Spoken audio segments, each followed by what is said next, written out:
যারা ওয়েব অ্যাপে আছো তারা একটু কমেন্ট করে জানিয়ে দাও তো আমার সাউন্ড ক্লিয়ার শুনতে পাচ্ছ কিনা বা ভিডিও ক্লিয়ার দেখতে পাচ্ছ কিনা, যারা ওয়েব অ্যাপে আছো।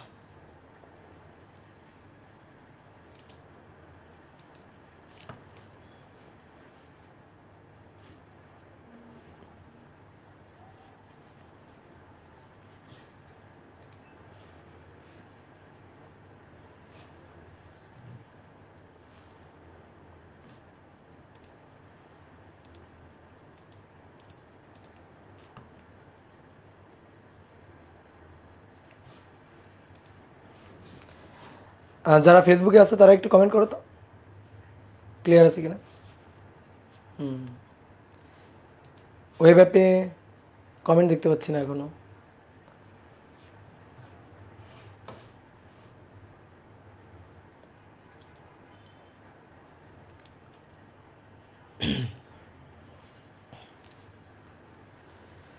ওয়েব অ্যাপে যারা আছো তারা একটু কমেন্ট করো তো। ও আচ্ছা, হ্যাঁ, এই যে কমেন্টগুলো আসলো এখন, ঠিক আছে। ওয়েব অ্যাপে কমেন্টগুলো আসতে একটু সময় লাগলো বেশি।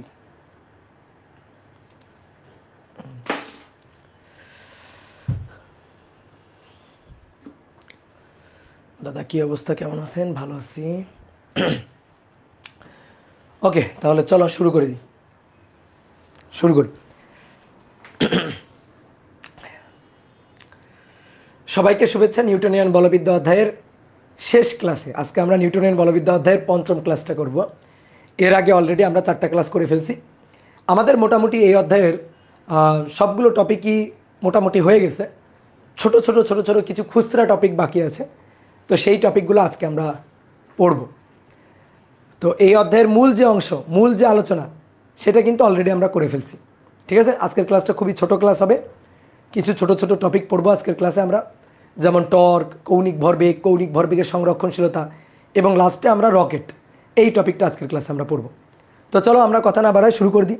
দেখো আজকের ক্লাসে যে জিনিসগুলো পড়াবো এই টপিকগুলো সম্পর্কে তোমাদের মনে করো যে একাডেমিতে অত ইন ডিটেলস পড়াশোনা নাই। তো ছোট ছোট সূত্র, এই সূত্রগুলো ছোট্ট করে একটু দেখে নাও যে কীভাবে আসে, এবং তারপরে সূত্রগুলো কীভাবে কাজে লাগিয়ে আমরা ম্যাথ প্রবলেমগুলো, ছোট ছোট এমসিকিউ প্রবলেমগুলো সলভ করতে পারি, সেটা আমরা দেখব। তো প্রথমে আসো টর্ক। টর্ক কী জিনিস? রৈখিক গতিতে যে কাজটা বল করে কৌণিক গতির ক্ষেত্রে সেই কাজটা করে হচ্ছে টর্ক। রৈখিক গতিতে বল কী কাজ করে? দেখো F=ma, জানি তো আমরা নাকি। রৈখিক গতির ক্ষেত্রে বল কী কাজ করে? রৈখিক ত্বরণ সৃষ্টি করে। যত বেশি বল প্রযুক্ত করবা একটা নির্দিষ্ট ভরের বস্তুর উপর, যত বেশি বল প্রযুক্ত করবা তার ত্বরণ তত বেশি হবে। ধরো একটা বস্তুর ভর হচ্ছে 2 কেজি, ধরো 2 কেজি। এখন তুমি 10 নিউটন বল প্রয়োগ করলে, 10 নিউটন বল প্রয়োগ করলে ত্বরণ হবে হচ্ছে 5। কিন্তু তুমি যদি 10-এর চেয়ে আরও বেশি বল প্রয়োগ করো, ধরো 20 নিউটন বল প্রয়োগ করো, তাহলে তখন কিন্তু ত্বরণ হবে 10। অর্থাৎ নির্দিষ্ট ভরের একটা বস্তুর উপর যত বেশি বল প্রয়োগ করব তত বেশি ত্বরণ হবে, তত বেশি মন্দন হবে।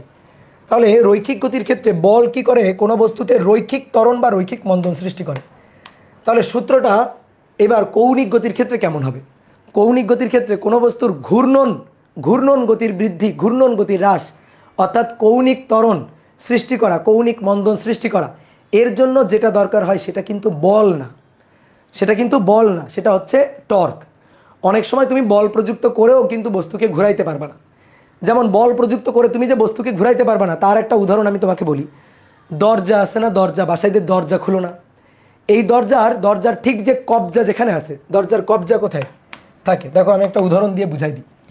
মনে করো তুমি দরজা খুলতে চাও, তাহলে দরজার কবজা কোথায় থাকে? ধরো রুমের এটা কর্নার, তো এই রুমের কর্নারে এখানে একটা দরজা আছে, এটা হচ্ছে দরজা। এখন দরজাটা খুলবা, তাহলে দরজাটা খোলা অবস্থায় হচ্ছে এরকম, দরজাটা খোলা অবস্থায় দেখতে হবে এরকম। এই যে দরজাটা খোলা অবস্থায় আছে, এটা হচ্ছে দরজার হাতল। নর্মালি আমরা দরজা খোলার সময় বল কোথায় প্রয়োগ করি? এই হাতলে বল প্রয়োগ করি না? এই হাতল ধরে এভাবে ধাক্কা দিই বা হাতল ধরে এভাবে টান দিই না? বলটা কোথায় প্রয়োগ করি বলো? দরজা খোলার সময় ধরো এই দরজাটা ওই দিকে এই দিকে দুই দিকেই খুলতে পারে, তাহলে দরজার হাতলে বল প্রয়োগ করি। এই যে হাতল, এই হাতলে আমরা বল প্রয়োগ করি, দরজার হাতলে এখানে বল প্রয়োগ করা হয়। তুমি বলটা এখানে না প্রয়োগ করে এই যে কবজার এই জায়গাটাতে বল প্রয়োগ করবা, ঘূর্ণন অক্ষ যেখানে আছে সেখানে বল প্রয়োগ করবা। তুমি দেখো তো ঘুরাইতে পারো কিনা। ঠিক আছে, তুমি বলো ঘুরাইতে পারবা? তুমি যদি এই পয়েন্টে বল প্রয়োগ করো ঘুরাইতে পারবা? জীবনও ঘুরাইতে পারবা? জীবনও ঘুরাইতে পারবা না। তাহলে কি হচ্ছে, বল প্রয়োগ করলেই যে বস্তু ঘুরবে এমন কোনো কথা নেই। তাহলে ঘূর্ণন গতির বৃদ্ধি বা হ্রাসের জন্য যেটা দরকার হয় সেটা হচ্ছে টর্ক। তাহলে আমরা এখানে ধরো বল প্রয়োগ করলাম, তাহলে দরজার উপর আসলে টর্ক প্রযুক্ত হলো, ফলে দরজাটা স্থির অবস্থা থেকে ঘুরে গেল, তার কৌণিক গতিটা বৃদ্ধি পাইল। এবার এই টর্কের হিসাবটা আমরা করতে চাই। তো টর্কের হিসাবটা কিভাবে করব? দেখো, ঘূর্ণন অক্ষ থেকে বলের প্রয়োগ বিন্দুর দূরত্বকে বলা হয় ব্যাসার্ধ ভেক্টর আর। এই যে ঘূর্ণন অক্ষ থেকে বলের প্রয়োগ বিন্দুর দূরত্ব, এটা হচ্ছে ব্যাসার্ধ ভেক্টর আর। আর এই যে বল প্রযুক্ত করলাম, বল এবং ব্যাসার্ধ ভেক্টরের মধ্যবর্তী কোণ হচ্ছে থিটা। অনেকে বর্ধিত হয়ে যাওয়ার পরে কোণটা নিতে পারো, কোনো সমস্যা নেই। ধরো ব্যাসার্ধ ভেক্টরকে তুমি বর্ধিত করে দিলা ব্যাসার্ধ ভেক্টর আর। বলকে তুমি বর্ধিত করে দিলা সামনের দিকে, বলটাকে সামনের দিকে বর্ধিত করে দিলা, প্রযুক্ত বল এফ। তাহলে দেখো, বল এবং ব্যাসার্ধ ভেক্টর এদের মধ্যবর্তী কোণ কিন্তু ওই একই কোণ থিটাই থাকে। তাহলে এই ক্ষেত্রে যখন আমি এভাবে বল প্রয়োগ করে ধাক্কা দিব, এই ধাক্কা দিলে টর্ক প্রযুক্ত হবে। টর্ক প্রযুক্ত হয়ে দরজাটা ঘুরে যাবে, স্থির অবস্থা থেকে তার কৌণিক গতি বেড়ে যাবে, সে ঘুরতে শুরু করবে, তার কৌণিক গতি বৃদ্ধি পাবে। সেই কৌণিক গতিটা হচ্ছে ওমেগা। জিরো থেকে মনে করো ঘূর্ণন গতি বেড়ে ওমেগা হয়ে গেছে, এই যে ঘুরতে শুরু করছে। তাহলে কৌণিক গতি বাড়ছে, তার মানে কৌণিক ত্বরণ প্রযুক্ত হয়েছে। সেই কৌণিক ত্বরণটা হচ্ছে আলফা। সেই কৌণিক ত্বরণ এটা হচ্ছে আলফা। তো আমরা এখন এই ক্ষেত্রে টর্কের হিসাব করতে চাই। তো টর্ক কাকে বলে আমি একটু তোমাকে ছোট্ট করে বুঝাই দিই। টর্ক হচ্ছে বল এবং ঘূর্ণন অক্ষ থেকে বলের যে প্রয়োগ বিন্দু, মানে ঘূর্ণন অক্ষ থেকে, এটা ঘূর্ণন অক্ষ, দেখো এইটা ঘূর্ণন অক্ষ, এই অক্ষের চারপাশে কিন্তু ঘুরবে দরজা। ঘূর্ণন অক্ষ থেকে বলের প্রয়োগ বিন্দুর দূরত্ব হচ্ছে ব্যাসার্ধ ভেক্টর। তাহলে প্রযুক্ত বল হচ্ছে এফ, তাহলে বল ভেক্টর হচ্ছে এফ আর ব্যাসার্ধ ভেক্টর হচ্ছে আর। তাহলে টর্ক কাকে বলে? টর্ক হচ্ছে ব্যাসার্ধ ভেক্টর এবং বল ভেক্টর এদের ক্রস গুণফল, এটা হচ্ছে টর্ক। যে টর্ক কাকে বলে? টর্ক হচ্ছে ব্যাসার্ধ ভেক্টর, কোনো ঘূর্ণনশীল বস্তু ব্যাসার্ধ ভেক্টর এবং প্রযুক্ত বল ভেক্টরের ক্রস গুণফল, এটা হচ্ছে টর্ক। তাহলে টর্কের মান হবে কি? আর এফ সাইন থিটা। টর্কের মান হবে হচ্ছে আর এফ সাইন থিটা। এই টর্ক ব্যাপারটা কিভাবে আসে দেখো, আমি যদি তোমাকে একটু ফিল করাই সূত্রটা। দেখো, টর্ক হচ্ছে ঘূর্ণন প্রবণতা। যত বেশি টর্ক প্রযুক্ত করব দরজা তত ভালোভাবে ঘুরবে। তুমি একটা জিনিস বলো তো, এই টর্ককে আমি বললাম ঘূর্ণন প্রবণতা, এই ব্যাপারটা হচ্ছে দরজা কত ভালোভাবে ঘুরবে, দরজার গতি কত দ্রুত বৃদ্ধি পাবে, এই জিনিসটা ঘূর্ণন প্রবণতা। এটা কার কার সমানুপাতিক হতে পারে? এই দরজার উপর যত বেশি বল প্রয়োগ করবে তার ঘূর্ণন গতি তত দ্রুত বৃদ্ধি পাবে, তাহলে বলের সমানুপাতিক হতে পারে। তারপরে ঘূর্ণন অক্ষ থেকে, এই যে ঘূর্ণন অক্ষ থেকে যত বেশি দূরে বল প্রয়োগ করা হবে তত কিন্তু ঘূর্ণন প্রবণতার মানটা বেশি হবে, তত কিন্তু ভালো ঘুরবে। দরজার হাতলটা কি? এই যে দরজার, তুমি কোনোদিন দেখছো দরজার হাতল এইখানে তৈরি করা হয়, অথবা দরজার হাতল এই দিকে তৈরি করা হয়? দরজার হাতল তৈরি করা, এটা যদি ঘূর্ণন অক্ষ হয়, দরজার হাতল তৈরি করা হয় এখানে একেবারে কর্নারের দিকে। কেন? কারণ ওই পয়েন্টে বল প্রয়োগ করে দরজাটাকে ঘোরানো সহজ। এই পয়েন্টে বল প্রয়োগ করে দরজাটাকে ঘোরানো সহজ, কিন্তু এই পয়েন্টে বল প্রয়োগ করে ঘোরানোটা কঠিন। তাহলে দেখো, বল যদি আমি এখানে প্রয়োগ করি তাহলে ঘূর্ণন অক্ষ থেকে দূরত্ব এটা, বল যদি এখানে প্রয়োগ করি ঘূর্ণন অক্ষ থেকে দূরত্ব এটা, তাহলে এই যে ব্যাসার্ধ ভেক্টর হচ্ছে এইটা। এবার তুমি বলো, ব্যাসার্ধ ভেক্টর আর এর মান বেশি হলে টর্ক বেশি হবে নাকি আর এর মান কম হলে টর্ক বেশি মানে বেশি হবে? মানে সম্পর্কটা কেমন বলো? সম্পর্কটা সমানুপাতিক। তাহলে এই যে এফ এর সাথে সমানুপাতিক, আর এর সাথে সমানুপাতিক, এবং এই আর এফ এর মধ্যবর্তী কোণের সাথে সমানুপাতিক। মধ্যবর্তী কোণের কোণ থিটা সাইন থিটার সাথে সমানুপাতিক, কস থিটার সাথে সমানুপাতিক না। তুমি দেখো, খেয়াল করো, মনে করো দরজা, এই দরজার এটা হচ্ছে হাতল, বল প্রয়োগ করতেছে লম্বভাবে, তাহলে লম্বভাবে বল প্রয়োগ করতেছে। দেখো, লম্বভাবে বল প্রয়োগ করতেছে, এটা হচ্ছে ব্যাসার্ধ ভেক্টর আর, তুমি লম্বভাবে বল প্রয়োগ করলা, বলো তো তাহলে আর এফ এর মধ্যবর্তী কোণ কত? 90 ডিগ্রি। লম্বভাবে যদি ধাক্কা দাও বা লম্বভাবে টান দাও, তাহলে দরজা কিন্তু ভালো ঘুরবে, তাই না? তাহলে কোণটা কত? 90 ডিগ্রি।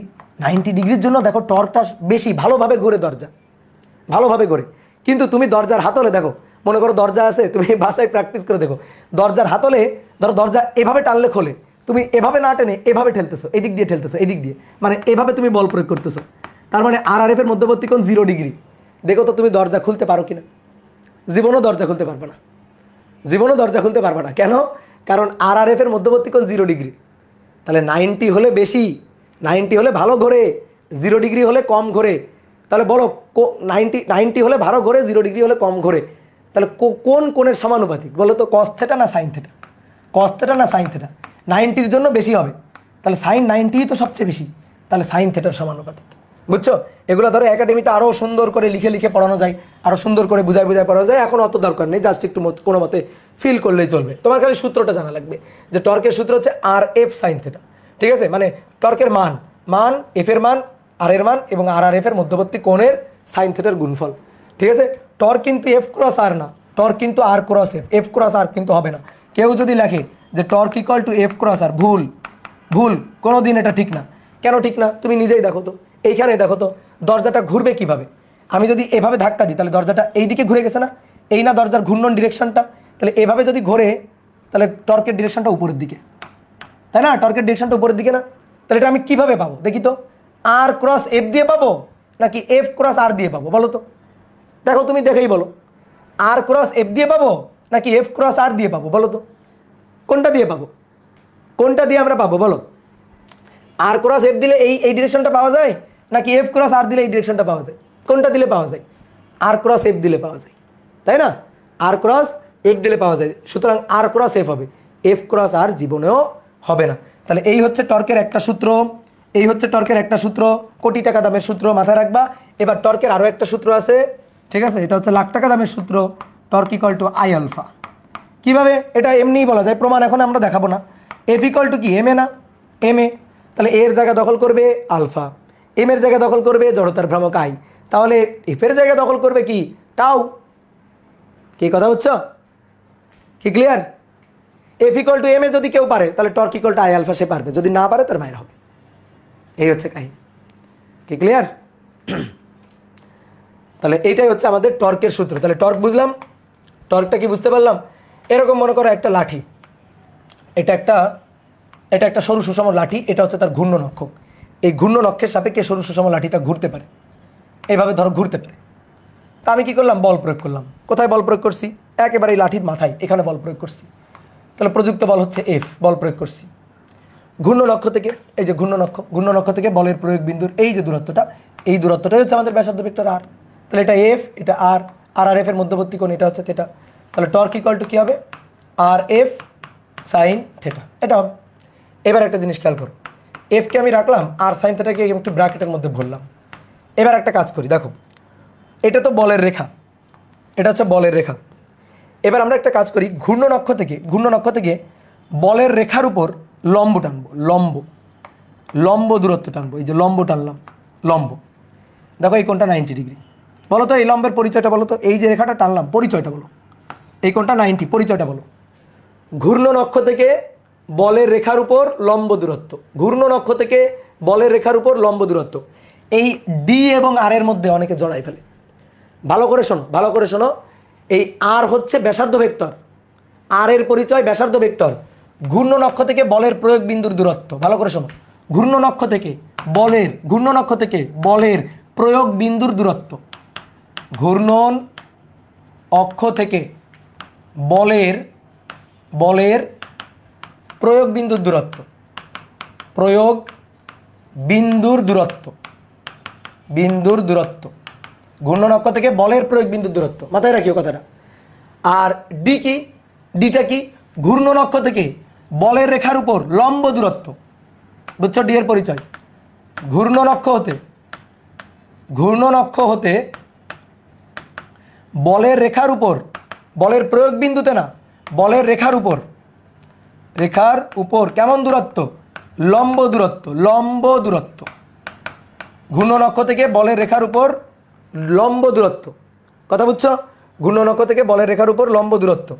তাহলে এটা এফ আর সাইন থেটা। আসো তো দেখি, এই কোণের সাইন থেটা নাও তো একটু, সাইন থেটা, সাগরে লবণ আছে, কোণের বিপরীত লম্ব লবণ, আর এটা অতিভুজ আর আছে মানে অতিভুজ। এই দেখো কোণের বিপরীতটা সবসময় লম্ব হয়, কোণের সাথে হয় ভূমি। তাহলে সাইন থেটা ইকুয়াল টু লম্ব বাই অতিভুজ, তাহলে অর্থাৎ ডি সমান আর সাইন থেটা। তাহলে ওখানে দেখো তো আর সাইন থেটা আছে কিনা, তাহলে এখানে কি লেখা যায়? F into D. তাহলে বাংলায় বলি, বল গুণ বলের রেখার উপর লম্ব দূরত্ব, বলের রেখার উপর ঘূর্ণন অক্ষ থেকে লম্ব দূরত্ব, ঘূর্ণন অক্ষ হতে লম্ব দূরত্ব। এই হচ্ছে কাহিনী।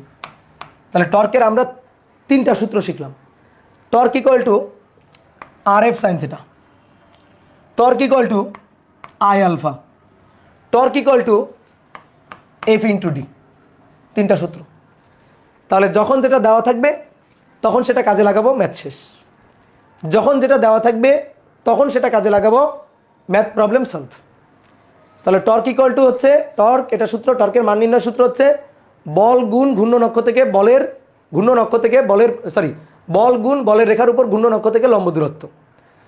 টর্কের সূত্রটা হচ্ছে টর্ক, এটার সূত্রটা হচ্ছে টর্ক ইকুয়াল টু হচ্ছে আর এফ সাইন থিটা, আর ব্যাসার্ধ ভেক্টরের মান, এফ হচ্ছে বল ভেক্টরের মান, তাদের মধ্যবর্তী কোণের সাইন থিটা। কি ক্লিয়ার? তাদের মধ্যবর্তী কোণের সাইন থিটা। ব্যাসার্ধ ভেক্টরের পরিচয় কি? ঘূর্ণন অক্ষ থেকে বলের প্রয়োগ বিন্দুর দূরত্ব ব্যাসার্ধ ভেক্টর, ঘূর্ণন অক্ষ থেকে বলের প্রয়োগ বিন্দুর দূরত্ব ব্যাসার্ধ ভেক্টর। কি ক্লিয়ার? ওকে ওকে, ঠিক আছে। তাহলে এবার আসো প্রবলেম সলভে যাই। দেখি ছোট ছোট প্রবলেম আসে এখান থেকে, এবং এখান থেকে প্রবলেম আসে মানে তুমি শিওর থাকো ঘুরানো পেঁচানোর কিছু আসবে না, সবই বই থেকে প্রশ্ন তুলে দিবে, সবই বই থেকে প্রশ্ন তুলে দিবে। কি বলছে দেখো, একটি বস্তুর উপর প্রযুক্ত বল ভেক্টর দেওয়া আছে, একটি বস্তুর উপর প্রযুক্ত বল ভেক্টর দেওয়া আছে। ভাইয়া জড়তার ভ্রামকের ম্যাথগুলো করাবেন না? জড়তার ভ্রামক তো করাইছিলাম, জড়তার ভ্রামক তো করাইছিলাম।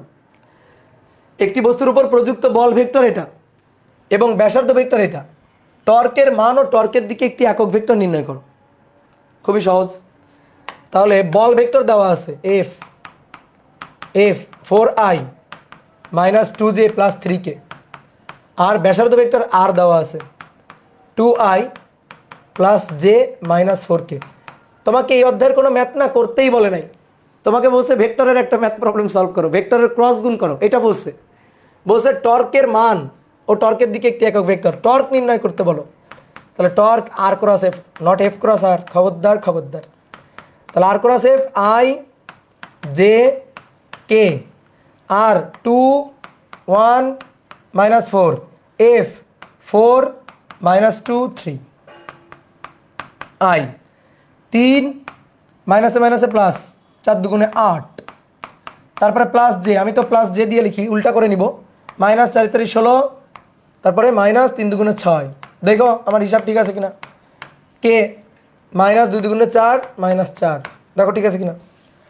8 9 10 11, তাহলে 11 আই ক্যাপ, ঠিক আছে, 20 জে ক্যাপ, আর মাইনাস 8 কে ক্যাপ। বলো ঠিক আছে কিনা দেখো। ঠিক আছে। তাহলে মাইনাস 4 4 16 মাইনাস 3 দুগুণে 6, ঠিক আছে। ওকে, তাহলে এটা হচ্ছে একটা ভেক্টর অধ্যায়ের ক্রস গুণের ম্যাথ। এই অধ্যায়ের কোনো ম্যাথই নেই এটা। এবার আমরা একটা টর্ক বের করলাম, টর্কের মান চাইছে। তাহলে টর্কের মান কে বের করতে পারবে না? হাত তোলো দেখি, যে ভাই আমি বের করতে পারবো না। বলো টর্কের মান কে বের করতে পারবে না?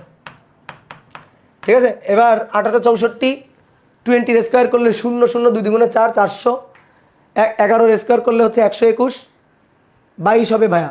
হ্যাঁ, তাহলে টর্কের মান কত? 22 নিউটন মিটার। ঠিক আছে। কোথায় মাইনাস হবে?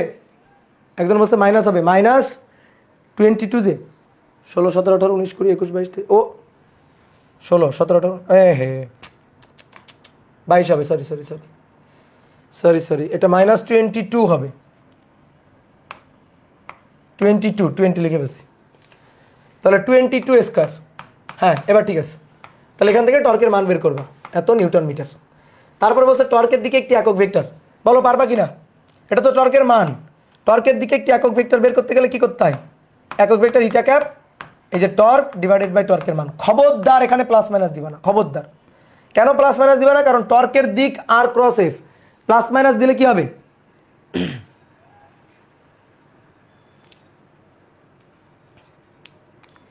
এখানে -5 কেমনে হবে? 3 মাইনাসে মাইনাসে প্লাস, দেখছো? ইস ইস ইস 3 মাইনাস মাইনাসে মাইনাসে প্লাস, 4 দুগুণে 8, -5 হবে এখানে। এখানে আই ক্যাপ, সরি 3 মাইনাস 8। দেখো তোমরা ঠিকঠাক বলতেই পারো না। বলো এবার ঠিক আছে কিনা?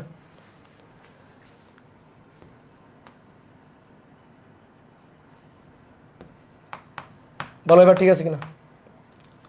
ঠিক আছে, এখানে কিন্তু প্লাস মাইনাস দিবা না, এখানে কিন্তু প্লাস মাইনাস দিবা না। কেন প্লাস মাইনাস দিবা না? কারণ আমাদের বলছে টর্কের দিকে, দেখো ভালো করে খেয়াল করো, টর্কের দিকে, তো টর্কের দিক তো আর ক্রস এফ, এফ ক্রস আর তো না, টর্কের দিক তো আর ক্রস এফ, এফ ক্রস আর তো হবে না, তাহলে সুতরাং এখানে কিন্তু প্লাস মাইনাস দিবা না, শুধু প্লাস থাকবে আর কি।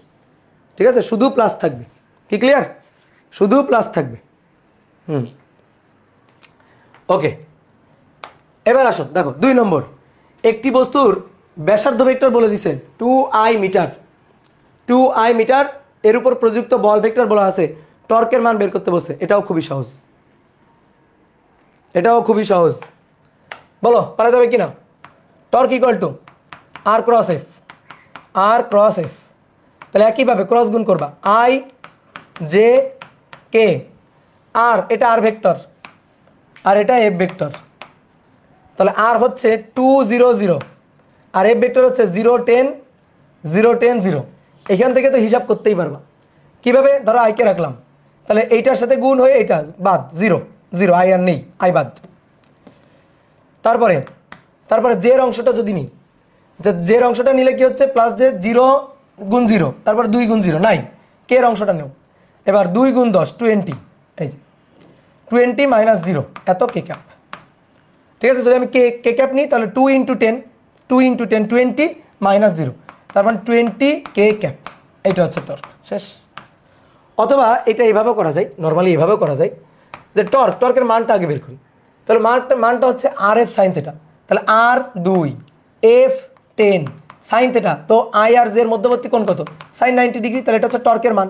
এবার দিক কোন দিকে হবে, এটা আই আর এটা জে, তা আই ক্রস জে, তো আই ক্রস জে মানে তো কে ক্যাপ, আই ক্রস জে মানে তো কে ক্যাপ, শেষ। তাহলে 20 কে ক্যাপ, বুঝলা? আর যদি না আবারও ক্রস গুণ, কোনো সমস্যা নেই, যদি না আবারও ক্রস গুণ। ঠিক আছে, এবার আমি 2টা চিত্র দেখাচ্ছি, তুমি আমাকে একটু লব্ধি টর্কটা বলবা। একটা সরু সুষম লাঠি, হ্যাঁ, এটা হচ্ছে তার অক্ষ, এই ঘূর্ণন অক্ষের সাপেক্ষে এটা ঘুরতে পারে। তো এইটুকু হচ্ছে 4 মিটার, এইটুকু হচ্ছে 4 মিটার, অর্ধেক অর্ধেক আর কি, 4 মিটার। এই পয়েন্টে এভাবে বল প্রয়োগ করা হয়েছে 10 নিউটন, আর এই পয়েন্টে এদিক দিয়ে বল প্রয়োগ করা হয়েছে 20 নিউটন। এর জন্য আমাদের টর্ক হিসাব করতে বলছে। আর একটা চিত্র, একটা সরু সুষম লাঠি, এবার ঘূর্ণন অক্ষ এইটা, এবার ঘূর্ণন অক্ষ এটা, এদিক দিয়ে বল প্রয়োগ করা হয়েছে 20 নিউটন, এদিক দিয়ে বল প্রয়োগ করা হয়েছে 5 নিউটন, আর এই দূরত্বটা 1 মিটার, এই দূরত্বটা 3 মিটার। ঠিক আছে, এই দুটো ক্ষেত্রে আমাদের লব্ধি টর্কের মান বের করতে হবে। শোনো, এবার এই বস্তুর উপর প্রযুক্ত টর্ক দুটো, এই বস্তুর উপর প্রযুক্ত টর্ক দুটো দুটো দুটো করে টর্ক প্রযুক্ত হয়েছে। এটা ঘূর্ণন অক্ষ, দেখো এটা ঘূর্ণন অক্ষ, এই যে বলটা প্রযুক্ত হয়েছে, এই বলের কারণে একটা টর্ক, এই বলের কারণে একটা টর্ক। এই বলটার নাম দিলাম F1, এই বলটার নাম দিলাম F2। F1 এর কারণে যে টর্কটা প্রযুক্ত হয়েছে, দেখো এটা এদিক দিয়ে ধাক্কা দেয়, এদিক দিয়ে ধাক্কা দিয়ে এভাবে ঘুরাইতে চাই, এভাবে ঘুরাইতে চাই। ঠিক আছে, মনে করে এই যে এটা হচ্ছে অক্ষ, ঘূর্ণন অক্ষটা এরকম তোমাদের দিকে, ঘূর্ণন অক্ষটা এরকম তোমাদের দিকে। আমি যদি এইভাবে লাঠিটাকে ধাক্কা দিই তাহলে লাঠিটা এইভাবে ঘুরে যাবে, আর যদি এদিক দিয়ে ধাক্কা দিই তাহলে লাঠিটা এদিকে ঘুরে যাবে, কি তাই না? কথা বুঝছো? যদি এদিক দিয়ে ধাক্কা দিই এদিকে ঘুরে যাবে, এদিক দিয়ে ধাক্কা দিলে এদিকে ঘুরে যাবে। এই বলের জন্য এটা হচ্ছে τ1, টর্ক 1, এই বলটার জন্য এটা হচ্ছে টর্ক 2। বলো তো দুটো টর্ক একই দিকে না বিপরীত দিকে? দুটো টর্ক একই দিকে নাকি বিপরীত দিকে বলো তো? এই দুটো টর্ক একই দিকে নাকি বিপরীত দিকে বলো? দুইটা টর্ক একই দিকে, দুইটা টর্ক একই দিকে, কথা বুঝছো? একই দিকে, এই যে একই দিকে ঘোরাচ্ছে, এও যেদিকে ঘোরাচ্ছে এও সেই দিকে ঘোরাচ্ছে, এইভাবে ঘোরাচ্ছে, দেখো এইভাবে ঘোরাচ্ছে, দুটো টর্ক একই দিকে, কিন্তু এখানে দুইটা টর্ক বিপরীত দিকে। ও সরি, এখানে দুটো টর্ক একই হয়ে গেছে, এটার একটু চেঞ্জ করে দাও তো, দুইটা ম্যাথ একই তো দিয়ে ফেলছি। এটা এইদিকে দাও, এটা 5 নিউটন। এবার এইখানে দেখো দুইটা টর্ক বিপরীত দিকে, এইটা এদিকে ধাক্কা দিবে, এটা এইদিকে ধাক্কা দিবে, ধাক্কা দিয়ে এইদিকে ঘুরাইতে চাই, টাউ 1, এটা এদিকে ধাক্কা দিবে, ধাক্কা দিয়ে এদিকে ঘুরাইতে চাই টাউ 2। দেখো এবার মুখোমুখি, এটা এদিকে ঘুরাইতে যাচ্ছে, এটা এদিকে ঘুরাইতে যাচ্ছে, এই যে এভাবে, তাই না? এটা এদিকে ঘুরাইতে যাচ্ছে, এটা এদিকে ঘুরাইতে যাচ্ছে, তাহলে পরস্পরের বিপরীত দিকে ঘুরাইতে যাচ্ছে। তাহলে এখন আমরা দুই ক্ষেত্রে লব্ধি টর্ক বের করব। তাহলে এই দুইটা যেহেতু একই দিকে, তাহলে লব্ধি টর্ক হবে দুইটা টর্কের যোগফল, তাহলে টাউ 1 প্লাস টাউ 2। এবার আসো, টর্কের সূত্র কি? আর এফ সাইন থিটা। দেখে দেখে আসো, ঘূর্ণন অক্ষ থেকে বলের প্রয়োগ বিন্দুর দূরত্ব ব্যাসার্ধ ভেক্টর আর, যার মান 4, তারপরে বলের মান 10, সাইন থিটা, আর আর এফ এর মধ্যবর্তী কোণ দেখো সাইন 90 ডিগ্রি, তাহলে সাইন 90 ডিগ্রি। ঠিক আছে, ঠিক একইভাবে এখানেও তাই। ঘূর্ণন অক্ষ থেকে বলের প্রয়োগ বিন্দুর দূরত্ব ব্যাসার্ধ ভেক্টর 4 গুণ প্রযুক্ত বল কত 20, প্রযুক্ত বল 20, আর আর এফ এর মধ্যবর্তী কোণ এই যে কোণটা, এই কোণটা কত ডিগ্রি? 90 ডিগ্রি, তাহলে সাইন 90, সাইন 90। তাহলে 4 10 কে 40 আর 80, 40 আর 80, তাহলে 120 নিউটন মিটার, যেহেতু যোগ হয়ে যাবে 4 10 কে 40 আর 4 দুগুণে 8, 80, বুঝলা? তাহলে কত হবে? 120 newton metre torque, newton metre কিন্তু একক। এবার আসো এইদিকে টর্কটা কত হবে? এই টর্কটা এটা যেদিকে ঘুরাইতে যাচ্ছে এটা তার বিপরীতে, তাহলে লব্ধি টর্ক হবে দুটোর বিয়োগফল, তাহলে টাউ 1 মাইনাস টাউ 2ও করতে পারো, আবার টাউ 2 মাইনাস টাউ 1ও করতে পারো। আমি তো জানি না কোনটা বড় কোনটা ছোট, তাহলে এই দুইটার মধ্যে বড়টা থেকে ছোটটা বিয়োগ দিব, কারণ পরস্পরের বিপরীতে। তুমি যখন বলের লব্ধি বের করতে তখন কি করতে? ধরো এটা 10 নিউটন বল আর এদিকে 2 নিউটন বল, তাহলে তুমি লব্ধি করতে কি? লব্ধি করতে 8 নিউটন এদিকে, তো 8 নিউটন কেমনে বের করতে? বড়টা থেকে ছোটটা বিয়োগ দিয়ে লব্ধি থাকতো বড়টার দিকে। তো সেই জিনিস এখানে একই, সেই একই জিনিস এখানে। তাহলে এবার দুটো টর্ক, এই টর্কের জন্য মান ঘূর্ণন অক্ষ থেকে বলের প্রয়োগ বিন্দু দূরত্ব 3 গুণ 20 আর এই যে কোনটা, এই কোনটা হচ্ছে সাইন 90 মাইনাস মাইনাস এখান থেকে এই বিন্দু দূরত্ব 1 গুণ 5, বলো মধ্যবর্তী কোণ সাইন 90, সাইন 90। তাহলে 3 গুণ 20, 3 দুগুণে 6, 60 আর মাইনাস 5, তাহলে 55 নিউটন মিটার। শেষ, এই তো সহজ জিনিস। দাদা টর্ক আর দ্বন্দ্ব কি একই? হ্যাঁ, যদি সমমানের বল পরস্পরের বিপরীতে পরস্পরের সমান্তরালে ক্রিয়ারত থাকে, দুইটা বল সমমানের দুইটা বল পরস্পরের সমান্তরালে, তিনটা শর্ত। সমমানের দুইটা বল হইতে হবে, তাদের পরস্পরের সমান্তরালে ক্রিয়ারত থাকতে হবে এবং তাদের দিক হবে পরস্পরের বিপরীতমুখী, তাহলে যে লব্ধি টর্কটা হয় সেটাই হচ্ছে দ্বন্দ্ব, সেটাই হচ্ছে দ্বন্দ্ব। কি ক্লিয়ার? Okay good. দেখো একটি চাকার ভর হচ্ছে 4 কেজি, এটা মানে দুনিয়ার সহজ ম্যাথ, এটা দুনিয়ার সহজ ম্যাথ, তোমার তোলারও দরকার নেই, এটা দেখো তোমার তোলারও দরকার নেই। ঠিক আছে, একটা চাকার ভর এত, চক্রগতির ব্যাসার্ধ এত, তাহলে চাকার ভর আর চক্রগতির ব্যাসার্ধ জানা আছে, চাইছে জড়তার ভ্রামক কত, কে পারবে না জড়তার ভ্রামক বের করতে? I = mk²। এবার চাকাটিকে এত ত্বরণ দিতে, এত কৌণিক ত্বরণ সৃষ্টি করতে কি পরিমাণ টর্ক দেওয়া লাগবে, এখান থেকে তুমি জড়তার ভ্রামকটা বের করবা। তারপরে অত কৌণিক ত্বরণ দিতে, দ্যাট ইজ আলফা দেওয়া আছে, তাহলে এত কৌণিক ত্বরণ দিতে হলে কত মানের টর্ক প্রয়োগ করতে হবে, টর্কের মান বের করতে হবে, টর্ক = I আলফা। বলো এটা কে পারবে না? এখান থেকে আয়ের মানটা বের করে বসাই দিবা, আলফার মানটা বসাই দিবা, টর্ক পেয়ে যাবা। কি কথা বুঝছো? ঠিক আছে, একবারে আমি লিখি যদি, তাহলে I = mk², তো m এর মান 4 কেজি আর k² 0.25 তার স্কোয়ার আর আলফা হচ্ছে 2, তাহলে এখান থেকে টর্কের মান শেষ, এইটুকু ম্যাথ। তাহলে 2 নম্বরটা কি দ্বন্দ্ব? না, 2 নম্বরটা দ্বন্দ্ব না, এটা দ্বন্দ্ব না, কারণ এই বলটা আর এই বলটা দুইটা সমান মানের বল না, দুইটা সমান মানের বল পরস্পরের বিপরীতে থাকবে এবং পরস্পরের সমান্তরালে ক্রিয়াশীল থাকবে। ঠিক আছে, পরস্পরের সমান্তরালে আছে কিন্তু সমান মানের না, তাহলে এটা দ্বন্দ্ব না। ঠিক আছে, দ্বন্দ্ব কখন হবে আমি দেখাচ্ছি তোমার, দ্বন্দ্ব কখন হবে আসো এখানেই দেখাই দিই। মনে করো এটা হচ্ছে একটা লাঠি, এটা হচ্ছে একটা লাঠি, এই লাঠির উপর এইদিকে প্রযুক্ত বল F, এইদিকে প্রযুক্ত বল F। ঠিক আছে, আমি একটু বাঁকা করে দেখাই, বল দুইটা একটু বাঁকা করেই প্রযুক্ত করি। ধরো এইদিকে প্রযুক্ত বল F, ঠিক আছে, এইদিকে প্রযুক্ত বল F বল প্রযুক্ত হয়েছে, F বল প্রযুক্ত হয়েছে। তাহলে এই যে এটা F বল, এটা F বল, পরস্পরের সমান্তরাল আছে কিনা? উত্তর হচ্ছে হ্যাঁ, দেখো পরস্পরের সমান্তরাল আছে। ঠিক আছে, আমি এখানে দ্বন্দ্ব পড়াচ্ছি, এই ম্যাথের মধ্যেই দ্বন্দ্ব পড়াই দিচ্ছি। একজন বলছো দ্বন্দ্ব পড়াইতে, দ্বন্দ্ব বানানটা ভুল গেল। ঠিক আছে? তাহলে দুইটা সমান মানের বল পরস্পরের সমান্তরালে আছে, পরস্পরের বিপরীতমুখী আছে। তাহলে মানে এইগুলা লিখি, শর্তগুলা সমমানের হবে, দুইটা বল সমমানের হবে। তারপরে 2 পরস্পরের সমান্তরাল হবে, পরস্পর সমান্তরাল হবে। এবং 3 বিপরীতমুখী হবে, বিপরীতমুখী থাকবে।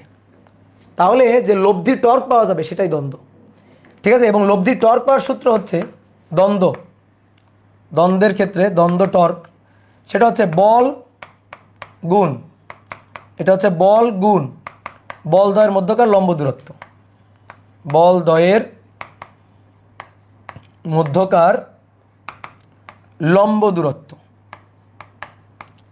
বল গুণ বল দ্বয়ের মধ্যকার লম্ব দূরত্ব। আসলে তোমার দেখাই দিই। ঠিক আছে ভাই, এটা হচ্ছে ঘূর্ণনক্ষ। হ্যাঁ, এটা হচ্ছে ঘূর্ণনক্ষ, এই যেটা হচ্ছে ঘূর্ণনক্ষ। এই ঘূর্ণনক্ষের চারপাশে ঘুরতে পারে, এই ঘূর্ণনক্ষের চারপাশে লাঠিটা ঘুরতে পারে। তাহলে দেখো এইটা হচ্ছে ব্যাসার্ধ ভেক্টর, বুঝছো?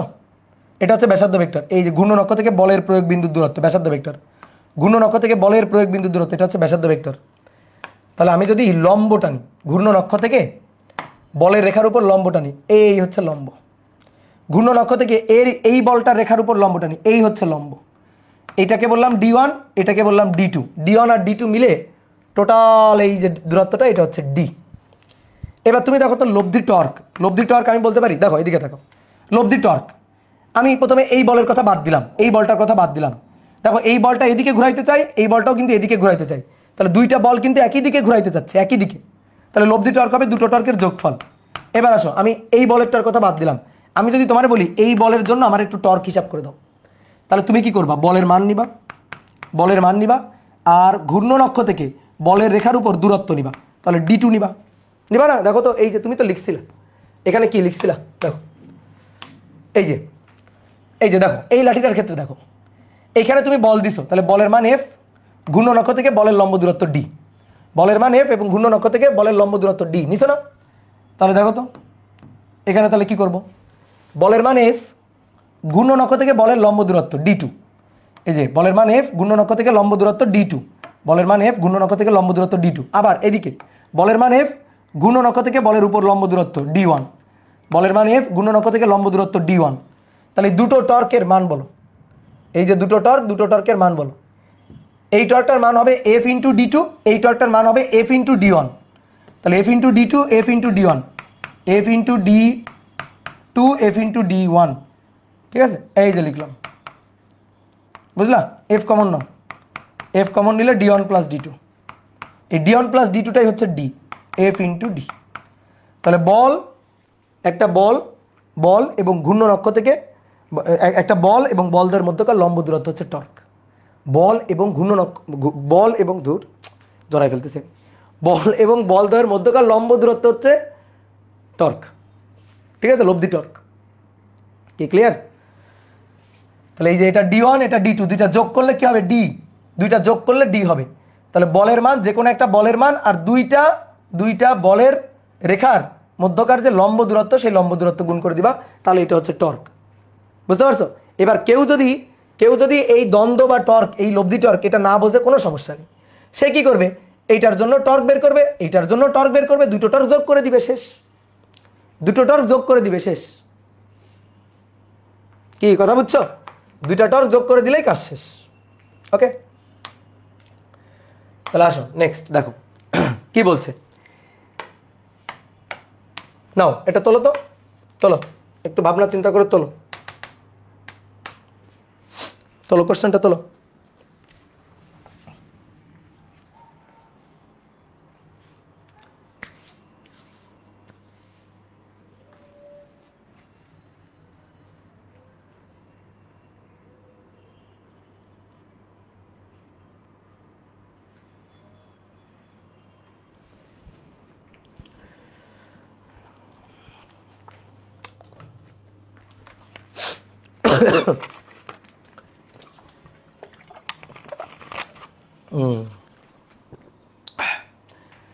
বলো, পারা যাবে?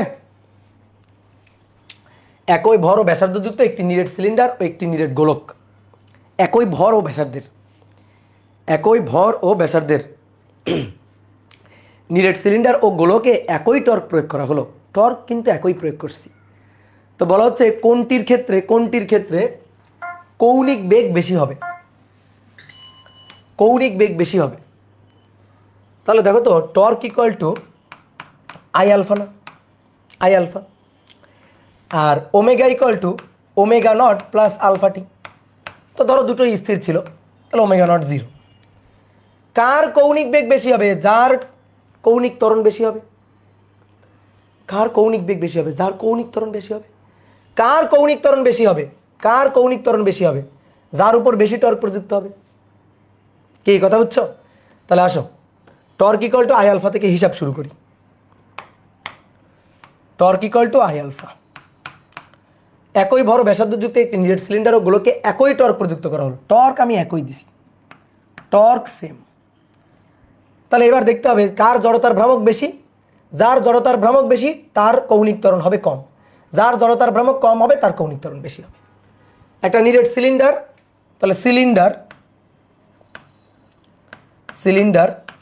তো তার জড়তার ভ্রামক কত? ধরলাম এটা I1। সিলিন্ডারের নিরেট সিলিন্ডারের জড়তার ভ্রামক 1/2 mr²। নিরেট গোলক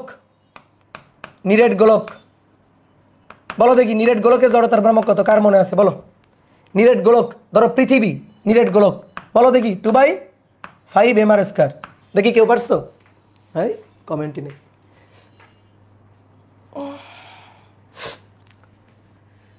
বলো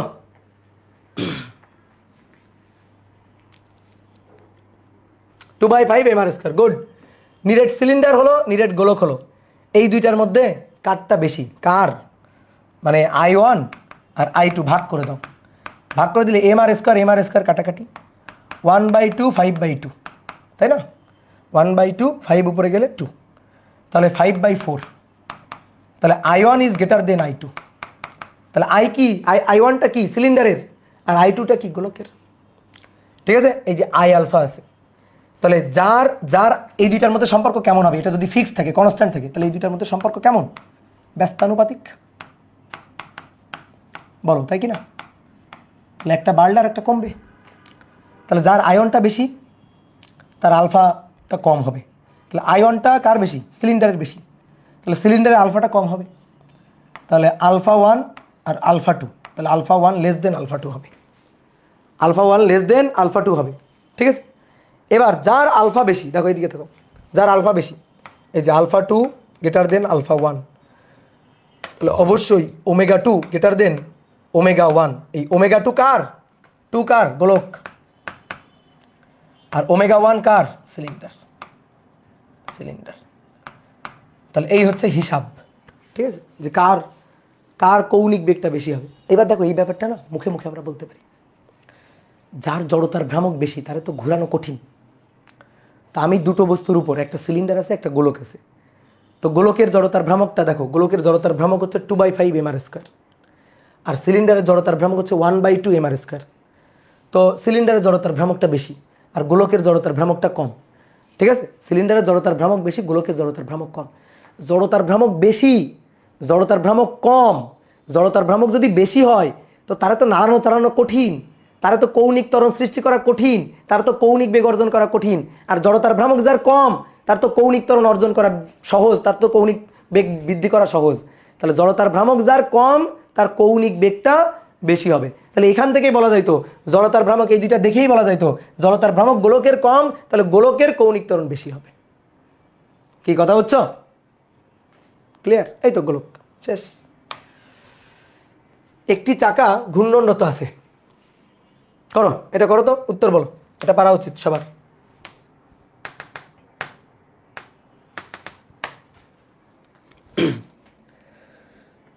তোলো প্রশ্নটা তো এবং ভাবো,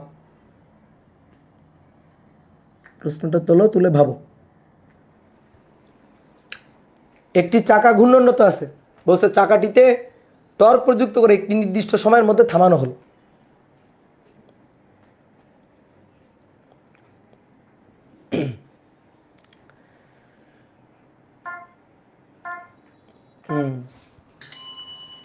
বলা হচ্ছে একটা চাকা ঘূর্ণায়মান আছে, দেখো এই হচ্ছে একটা চাকা, এটা ঘূর্ণায়মান আছে।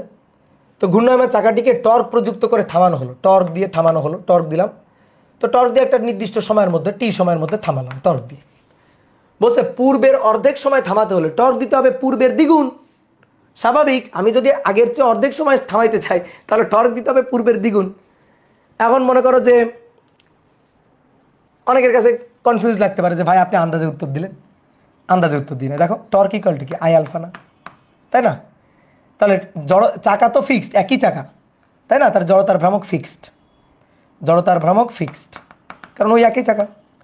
তাহলে টর্কের সাথে কার সম্পর্ক? টর্কের সাথে এই যে সমানুপাতিক সম্পর্কটা কার? আলফার, তাই তো, আলফার। এবার আসো থামাবো, এটাকে থামাই দিব। তাহলে omega equal to omega naught, থামাই দিলে মন্দন দিতে হয় মাইনাস আলফা টি। তাহলে থামাই দিব, এটা শূন্য, ঠিক আছে, এটা শূন্য। ওমেগা নট একটা নির্দিষ্ট বেগে ঘুরতেছিল, তাহলে দেখো তো ওমেগা নট সমান সমান আলফা টি লেখা তো যায় নাকি? ওমেগা নট সমান সমান আলফা টি। এই ওমেগা নট ফিক্সড, একটা নির্দিষ্ট বেগে ঘুরছিল, একটা নির্দিষ্ট বেগে ঘুরছিল, ফিক্সড। তাহলে এবার আসো আমি থামাবো, তাহলে থামানোর জন্য মন্দন দিতে হবে, থামানোর জন্য কি করতে হবে? মন্দন দিতে হবে। তো মন্দনের সাথে, এই মন্দনের সাথে সময়ের সম্পর্কটা কেমন? ব্যস্তানুপাতিক। মন্দনের সাথে সময়ের সম্পর্কটা আলফার সাথে, এই যে আলফা এর সাথে সময়ের সম্পর্কটা, এটার সম্পর্কটা কেমন? ব্যস্তানুপাতিক সম্পর্ক। তাহলে আলফার সাথে সময়ের সম্পর্ক ব্যস্তানুপাতিক। এবার আলফা আর টাও এরা পরস্পরের সমানুপাতিক, তাহলে আলফার জায়গায় টাও বসাই দিতে পারি যে টাও আর টি এরা পরস্পরের সাথে এরকম সম্পর্কযুক্ত। তাহলে আমি কি করছি? একটা টর্ক দিয়ে টি সময় থামাইছি। তাহলে টর্কে যদি দ্বিগুণ করা হয় তাহলেই তো সময় অর্ধেক হবে, বা সময়কে তুমি সময়টাকে দ্বিগুণ মানে দ্বিগুণ করো, 2 করো, তাহলে টর্ক দিতে হবে কি? অর্ধেক। বা আমি যদি তার চেয়ে কি বলছে, পূর্বের অর্ধেক সময়, আমি যদি টাও মানে টিকে যদি অর্ধেক করি, হাফ করি, এটা যদি হাফ হয় তাহলে টাও কত হবে? দ্বিগুণ, 2 গুণ। এই হচ্ছে ব্যাপার, ঠিক আছে। বা এমনি উত্তর দেওয়া যায়, ঠিক আছে, এমনি উত্তর দেওয়া যায় যে আমি টর্ক দিয়ে থামাইছি, তা আমি টাও পরিমাণ টর্ক দিয়ে যদি 5 মিনিটের মধ্যে থামাই তাহলে আমি অর্ধেক সময় থামাইতে চাই, তাহলে দ্বিগুণ টর্ক দিতে হবে, ঠিক আছে, দ্বিগুণ পরিমাণ টর্ক দিতে হবে। আর তারপর আমি করেও কিন্তু দেখালাম, এই যে ছোট ছোট হিসাব নিকাশ আর কি, বুঝলাম, সহজ কিন্তু। এবার আসো কৌণিক ভরবেগের সংরক্ষণশীলতা। কৌণিক ভরবেগ এল, এল দিয়ে প্রকাশ করে। রৈখিক ভরবেগ কি বলো? P, P equal to M আর ভি, এম আর ভি এর গুণফল। তাহলে পি এর জায়গা দখল করবে টাও, সরি পি এর জায়গা দখল করবে এল কৌণিক ভরবেগ, এম এর জায়গা দখল করবে আই, আর ভি এর জায়গা দখল করবে ওমেগা। তাহলে এল ইকুয়াল টু হবে I omega, L equal to হবে আই ওমেগা। এবার কৌণিক ভরবেগ সংরক্ষণশীল মানে হচ্ছে বাহ্যিকভাবে যদি কোনো টর্ক ক্রিয়া না করে, বাহ্যিক টর্ক প্রযুক্ত না হলে, টর্ক প্রযুক্ত না হলে, বাহ্যিক বল প্রযুক্ত না হলে যেমন রৈখিক ভরবেগ সংরক্ষণশীল ছিল, ঠিক তেমনি বাহ্যিক টর্ক প্রযুক্ত না হলে কৌণিক ভরবেগ সংরক্ষণশীল থাকবে। দেখবা কিভাবে? বলো F equal two DDT of P না? বলো জানি কিনা? তাহলে কৌণিক ক্ষেত্রের সূত্রটা এফ এর জায়গায় টাও, ডিডিটি অফ পি এর জায়গায় এল। রৈখিক গতি যে পারে তার কাছে কৌণিক গতি ডাল ভাত। তাহলে বাহ্যিক টর্ক প্রযুক্ত না হলে মানে টর্কের মানটা শূন্য হলে, তাহলে টর্ক যদি শূন্য হয় তাহলে ডিএল বাই ডিটি শূন্য, তার মানে ডিএল শূন্য, ডেল এল শূন্য, এই যে ডেল এলটা শূন্য। তো ডেল এল শূন্য মানে এল টু, এল ওয়ান আর এল টু পরস্পর সমান, মানে পরিবর্তন নেই, এল ওয়ান আর এল টু এর কোনো পরিবর্তন নেই। তাহলে জড়তার ভ্রামক এল ওয়ান সমান সমান এল টু। দেখো এই যে কৌণিক ভরবেগ এর মধ্যে আছে জড়তার ভ্রামক গুণ কৌণিক বেগ, এই যে L equal to I omega, তাহলে এল ওয়ান সমান সমান এল টু হবে। এবার L equal to I omega, তাহলে I one omega one equal to হবে I two omega two, I one omega one I two omega two. এই হচ্ছে কৌণিক ভরবেগের সংরক্ষণশীলতা। এবার এই ব্যাপারগুলো তোমার একটু ফিল করাই। এই জিনিসটা হচ্ছে কি, ধরো আমি এরকম হাত প্রসারিত করে আসি, হাত প্রসারিত করে এভাবে ঘুরবো, তা আমি হাত প্রসারিত করে থাকলে আমার জড়তার ভ্রামক বেশি থাকবে, জড়তার ভ্রামক বেশি থাকবে। তা আমি যখন ঘুরবো জড়তার ভ্রামক বেশি, আমি কিন্তু কম ঘুরতে পারবো, ঘূর্ণন বেগটা কম হবে। কিন্তু আমি যদি এরকমভাবে হাতটা গুটাই নিয়ে আসি তো জড়তার ভ্রামক কমে যাবে, আর জড়তার ভ্রামক কমে গেলে ঘূর্ণন বেগ বেড়ে যাবে, আমি তখন আরও বেশি বেগে ঘুরতে পারবো, বুঝলা? তাহলে দেখো তাই বলতেছে, জড়তার ভ্রামক যদি কমে যায় কৌণিক বেগ বেড়ে যাবে, বা উল্টাও হইতে পারে। জড়তার ভ্রামক যদি বেড়ে যায় কৌণিক বেগ কমে যাবে। তাহলে জড়তার ভ্রামক এবং কৌণিক বেগ, জড়তার ভ্রামক এবং কৌণিক বেগ এরা পরস্পর এদের গুণফল সবসময় কনস্ট্যান্ট থাকবে, ঠিক আছে। এবং জড়তার ভ্রামক এবং কৌণিক বেগ এরা পরস্পরের সাথে ব্যস্তানুপাতিক সম্পর্ক যুক্ত হবে, একটা বাড়লে আর একটা কমবে, কথা বুঝছো? তো এটা কিন্তু মনে করো আমার ইউটিউব চ্যানেলে একটা প্র্যাকটিক্যাল ভিডিও আছে, এরকম বলছে ভাই আপনার প্র্যাকটিক্যাল ভিডিওটা দেখছি। হ্যাঁ, এইবার দেখো সেই টাইপের একটা ম্যাথ। তো বাংলা কথা লিখতে হবে না, তুমি শুধু নম্বর দিয়ে চিত্র আঁকবা। বলতেছে একজন নর্তকী, সে হাত প্রসারিত করে নাচতেছিল, এরকম হাত প্রসারিত করে নাচতেছিল, মানে হাত প্রসারিত করে ঘুরতেছিল, হাত প্রসারিত করে এভাবে ঘুরতেছিল। এবার বলতেছে হাত গুটিয়ে নিলে, হাত গুটাই নিল, পরবর্তীতে হাত গুটাই নিল, হাত গুটাই নিল, গুটাই নেওয়ার পরে ঘুরবে, হাত গুটাই নেওয়ার পরে ঘুরবে। আগে হাত প্রসারিত করে ঘুরতেছিল, ঠিক আছে, হাত প্রসারিত করে ঘুরতেছিল, এবার হাত গুটাই নিল। তো যখন হাত প্রসারিত ঘুরে তখন 8 রেভলিউশন পার সেকেন্ড বেগে ঘুরছিল, মানে ওমেগা। এটার মানে কি জানো? 8 রেভলিউশন পার সেকেন্ড মানে কি? সেকেন্ডে 8 বার। হাত গুটাই নিলে সে কত বেগে ঘুরবে, সেকেন্ডে কয়বার ঘুরতে পারবে, সেকেন্ডে সে কতবার ঘুরতে পারবে, সে এখন কত কৌণিক বেগে ঘুরবে আর কি।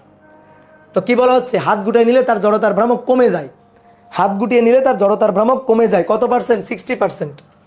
দ্যাট মিনস আগে জড়তার ভ্রামক ধরো আয়ন ছিল আই, হাত গুটিয়ে নিল, তাহলে জড়তার ভ্রামক কমে গেল। তাহলে কমে কত থাকলো? দেখো এখন বড় হয়েছে, এখন একবারে লিখতে হবে, ঠিক আছে। আয়ন ইকুয়াল টু আই, তাহলে আই টু ইকুয়াল টু কী হবে? 60% কমে গেছে, তাহলে আসে কত? 40%। That means 0.4 I. এটা আয়ন, এটা আই টু, এটা ওমেগা 1 ওমেগা 2 কত? তাহলে আমরা কি লিখতে পারি বলো? L1 সমান সমান L2। বাহ্যিক কোনো টর্ক প্রযুক্ত হয়নি, তুমি কি ওর ধাক্কা দিছো, ধাক্কা দিয়ে ওর কি ওর ঘূর্ণন স্পিড কমাই দিচ্ছ? না, বাহ্যিক কোনো টর্ক প্রযুক্ত হচ্ছে না। ও কি করছে? জাস্ট খালি হাতটা গুটাই নিছে, হাতটা গুটাই নিলে ঘূর্ণন বেড়ে যাবে, ঠিক আছে, কথা বুঝছো? তাহলে L1 ওমেগা 1, L2 ওমেগা 2। এবার আয়নের মান আই, ওমেগা 1 এর মান 8, আই 2 এর মান 0.4 আই, আর ওমেগা 2 এর মান বের করতে চাই। আই আর আই কাটাকাটি, তাহলে অতএব ওমেগা 2 ইকুয়াল টু হচ্ছে 8 ডিভাইডেড বাই 0.4, 8 ডিভাইডেড বাই 0.4। তাহলে করো তো কত হয়? উপরে 2.4 10 2 20 নাকি 20 বার, তাই না? দেখি একটু শিওর হই, 8 ভাগ 0.4 20, হ্যাঁ এই তো ঠিক আছে, 20 রেভলিউশন পার সেকেন্ড। হ্যাঁ, 20 রেভলিউশন পার সেকেন্ড। তাহলে দেখো হাত গুটাই নেওয়ার কারণে আগে সে সেকেন্ডে 8 বার ঘুরতেছিল, এখন হাত গুটাই নিয়ে সেকেন্ডে ভন ভন ভন ভন ভন ভন করে 20 বার ঘুরবে, হাত গুটাই নেওয়ার কারণে। সহজ না? তারপরে নাও এটা নিজেরা করবা। এবার একটা তো আমি করে দিলাম, এটা তোমরা নিজেরা করবা, করো।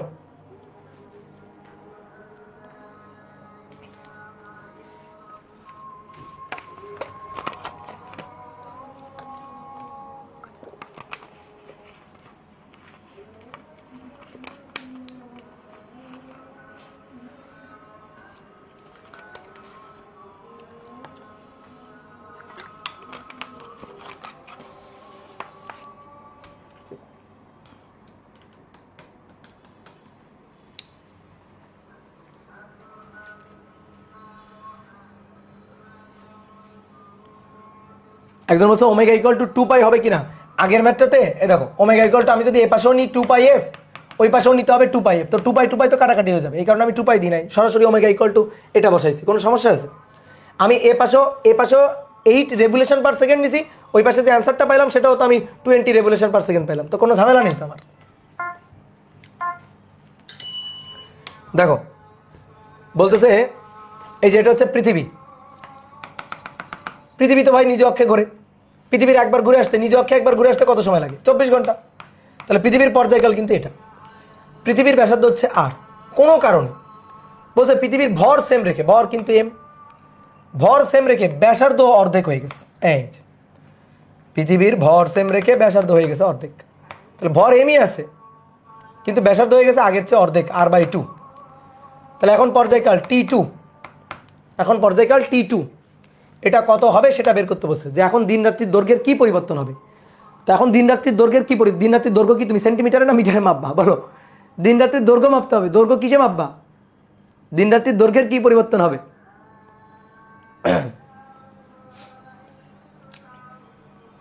বলো, দিন রাত্রির দৈর্ঘ্যের কি পরিবর্তন হবে? দিন রাত্রির দৈর্ঘ্যের কি পরিবর্তন হবে বলো? তাহলে আসো হিসাব করি। দিন রাত্রির দৈর্ঘ্যের পর্যায়কাল বের করতে হবে। L1 সমান সমান L2, L equal to I omega, I1 omega সমান সমান I2 ওমেগা 2। দেখো ওমেগার তোমার তিনটা অস্ত্র আছে তোমার কাছে। Omega, omega equal to 2 pi by T, omega equal to 2 pi F, omega equal to 2 pi N by T, omega equal to V by R. চারটা অস্ত্র, এই যে চারটা। যখন যেটা লাগবে তখন সেটা নিয়ে বসাইতে হবে। এখন লাগবে আমার পর্যায়কাল, কারণ আমার বলছে আগে ছিল 24 ঘন্টা, এখন হচ্ছে কত ঘন্টা, তাহলে আমার পর্যায়কাল লাগবে। তাহলে আমি ওমেগাকে ওইভাবে ভাঙবো। তাহলে ওমেগা হচ্ছে 2 পাই বাই T1, T1। তাহলে এই পাশে ওমেগা হবে 2 পাই বাই T2। এইবার আসো I1 আর I2। আই পৃথিবী, পৃথিবীর ভর এম, ব্যাসার্ধ আর, পৃথিবীর জড়তার ভ্রামক 2/5 mr স্কয়ার। গোলক, নিরেট গোলক, নিজ অক্ষে নিরেট গোলক, 2/5 mr স্কয়ার, বুঝছো? তাহলে I2 কি হবে? I2 হবে 2/5 এম কিন্তু সেম থাকলো, বলছে ভর অপরিবর্তিত রেখে ব্যাসার্ধ অর্ধেক। তাহলে ব্যাসার্ধ অর্ধেক মানে r/2 তার স্কয়ার। তাহলে এবার কি হচ্ছে, এবার 2 পাই কাটাকাটি যাচ্ছে, 2/5 m কাটাকাটি যাচ্ছে, ইভেন r স্কয়ার মনে মনে কাটাকাটি যাচ্ছে। তাহলে 1/T1 থাকছে আর 1/4 T2 থাকছে। তাহলে T2 ইকুয়াল টু, দেখো T1/4, T1 এর মান ছিল 24 ঘন্টা, তাহলে 1/4 হয়ে যাবে 24/4, 24/4, বুঝলা? তাহলে 6 ঘন্টা। তাহলে দিন রাত্রির দৈর্ঘ্য এখন 6 ঘন্টা। তুমি মনে করো যে আমার একটা ক্লাস করতে বসলেই তোমার একদিন শেষ, ঠিক আছে? আমার একটা ক্লাস করতে বসলেই তোমার একদিন শেষ। তাহলে এখন 3 ঘন্টা হবে দিন, 3 ঘন্টা হবে রাত। একজন বলছে T equal to 2 pi root over L/G দিয়ে করা যাবে না, ধরে মাইট দিব। T equal to 2 pi root over L/G, এখানে আমি সরল দোলক নিয়ে আসছি, তুমি কোত্থেকে সরল দোলক পাইলা? এটা সরল দোলকের ম্যাথ কোনভাবে হইল বলো? তাহলে দিন রাত্রির দৈর্ঘ্যের কি পরিবর্তন হবে? পর্যায়কাল যা ছিল তার 1/4 হয়ে যাবে, অর্থাৎ 6 ঘন্টা হবে দিন রাত্রির দৈর্ঘ্য, দিন হবে 3 ঘন্টা, রাত হবে 3 ঘন্টা, 3 ঘন্টা শেষ। আমার একটা ক্লাস করলেই তোমার একদিন শেষ, ঠিক আছে? আর অপর ভাইয়ের ক্লাস করলে 2 দিন শেষ। আচ্ছা, হ্যাঁ, বুঝলা? ওকে, তাহলে কত ঘন্টা হ্রাস পাবে বলো তো? অনেক সময় অপশানে থাকে হ্রাস পাবে, 18 ঘন্টা হ্রাস পাবে, 18 ঘন্টা হ্রাস পাবে, 18 ঘন্টা হ্রাস পাবে, ঠিক আছে? তোমাদের নামাজের ব্রেক কি এখন দিতে হবে বলো? নামাজের ব্রেক কি এখন?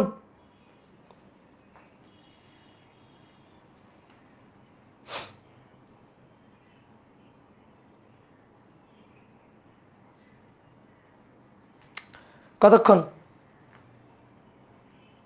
বলো, কতক্ষণ? দিয়ে দেন, দিয়ে দিলাম, কিন্তু কতক্ষণ বলো? 4টাতে দেন ভাইয়া। আচ্ছা, 4টাতে দিয়ে দিব। রৈখিক ও কৌণিক গতির তুলনা বলছে, এটা অলরেডি আমরা করে ফেলছি, এটা কিন্তু আগেও লিখছিলাম যে রৈখিক গতিতে, দেখো এটা আগে লেখা জিনিস, রৈখিক আর কৌণিক গতির তুলনা, এটা অলরেডি আগে লিখছিলাম। রৈখিক গতিতে সরণ এস, কৌণিক গতিতে থেটা, ঠিক আছে? রৈখিক গতিতে বেগ ভি, কৌণিক গতিতে ওমেগা, রৈখিক গতিতে এ, কৌণিক গতিতে আলফা। তারপরে আমরা যদি কয়েকটা সূত্র লিখি, যেমন এফ ইকুয়াল টু এম, তাহলে এফ এর জায়গায় tau, tau equal to I alpha, ঠিক আছে? তারপরে কৌণিক গতিশক্তি ই, আমরা রৈখিক গতিশক্তি জানি হাফ এম ভি স্কোয়ার, তাহলে কৌণিক গতিশক্তি হবে E equal to half I omega square, half I omega square, কৌণিক গতিশক্তি। তারপরে হচ্ছে মনে করো কৃতকাজ, কৃতকাজ আগে ছিল হচ্ছে ইন্টিগ্রেশন এফ ডট ডিএস, তাহলে এই ক্ষেত্রে কৃতকাজ হবে হচ্ছে কৃতকাজ, এটা হবে tau dot D theta, tau dot D theta, বুঝলো?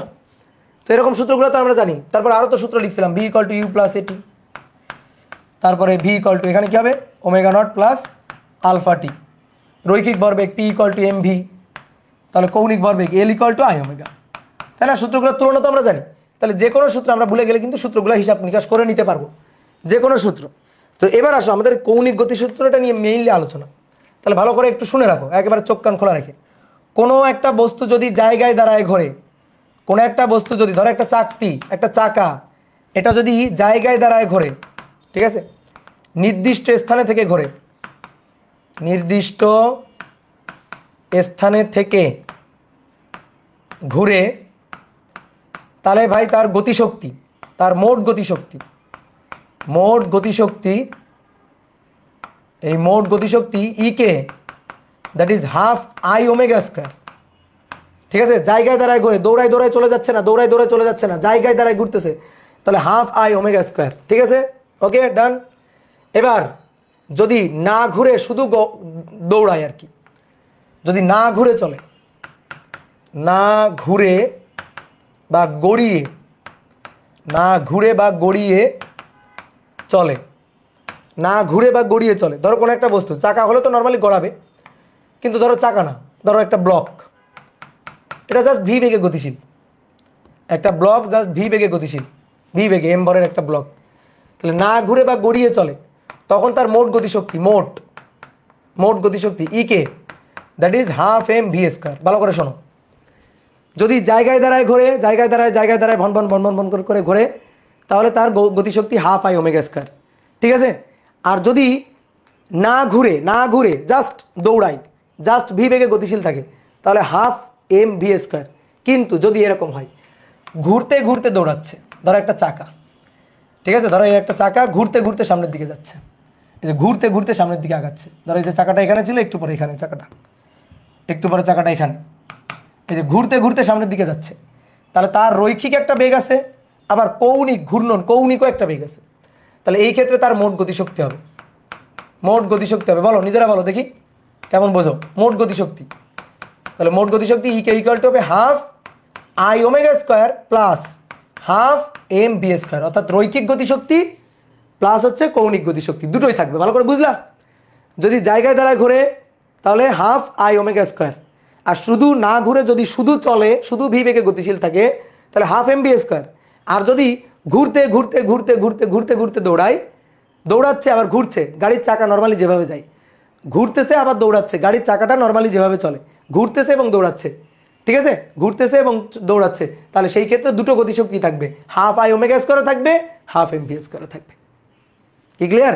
হাফ আই ওমেগা স্কোয়ারও থাকবে এবং হাফ এম ভি স্কোয়ারও থাকবে। Okay clear? তাহলে চলো এখন ব্রেক দিয়ে দিলাম, যেহেতু 3:58 বেজে গেছে, ব্রেক দিলাম। কতক্ষণে ব্রেক দিব বলো, কতক্ষণ সময় লাগবে বলো, বলো কতক্ষণ সময় লাগবে? 10 মিনিট। ওকে,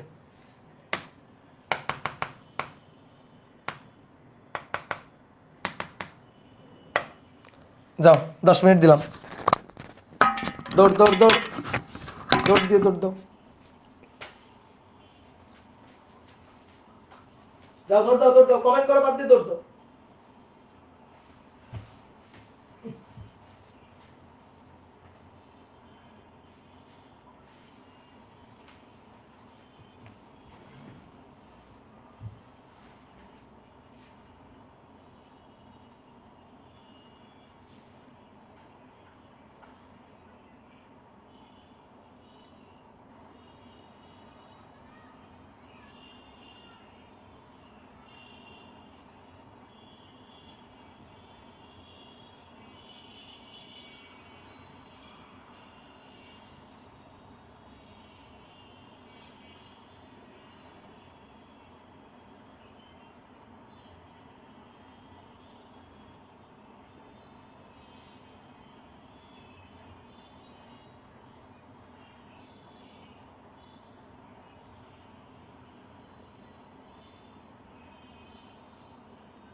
কই কই কই সবাই কই,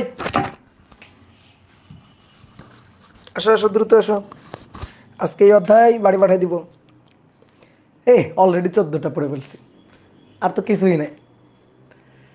চলে আসো দ্রুত। দেখো, এই যে ম্যাথটা অনেকে ভাবতে পারে এটা রিটেন টাইপ একটা ম্যাথ, কিন্তু আসলে রিটেন টাইপ ম্যাথ না। এখান থেকে কিন্তু এমসিকিউ প্রশ্ন প্রবলেমও আসতে পারে। তাহলে আমি আরেকবার একটু বলি, কোনো একটা বস্তু যদি নির্দিষ্ট স্থানে থেকে চক্কর দেয়, ঘুরতে থাকে, তাহলে তার গতিশক্তি, মোট গতিশক্তি হাফ আই ওমেগা স্কোয়ার। কোনো বস্তু যদি না ঘুরে যা সরল রৈখিক পথে গতিশীল থাকে, ভি বেগে গতিশীল থাকে, তাহলে গতিশক্তি হাফ এম ভি স্কোয়ার। আর যদি ঘুরতে ঘুরতে গতিশীল থাকে, তাহলে সেই ক্ষেত্রে গতিশক্তি half M V square plus আবার হাফ আই ওমেগা স্কোয়ার, দুটো। ঠিক ক্লিয়ার? তাহলে এবার আসো, একটি সিলিন্ডারের ভর 50 কেজি এবং ব্যাসার্ধ 0.20 মিটার।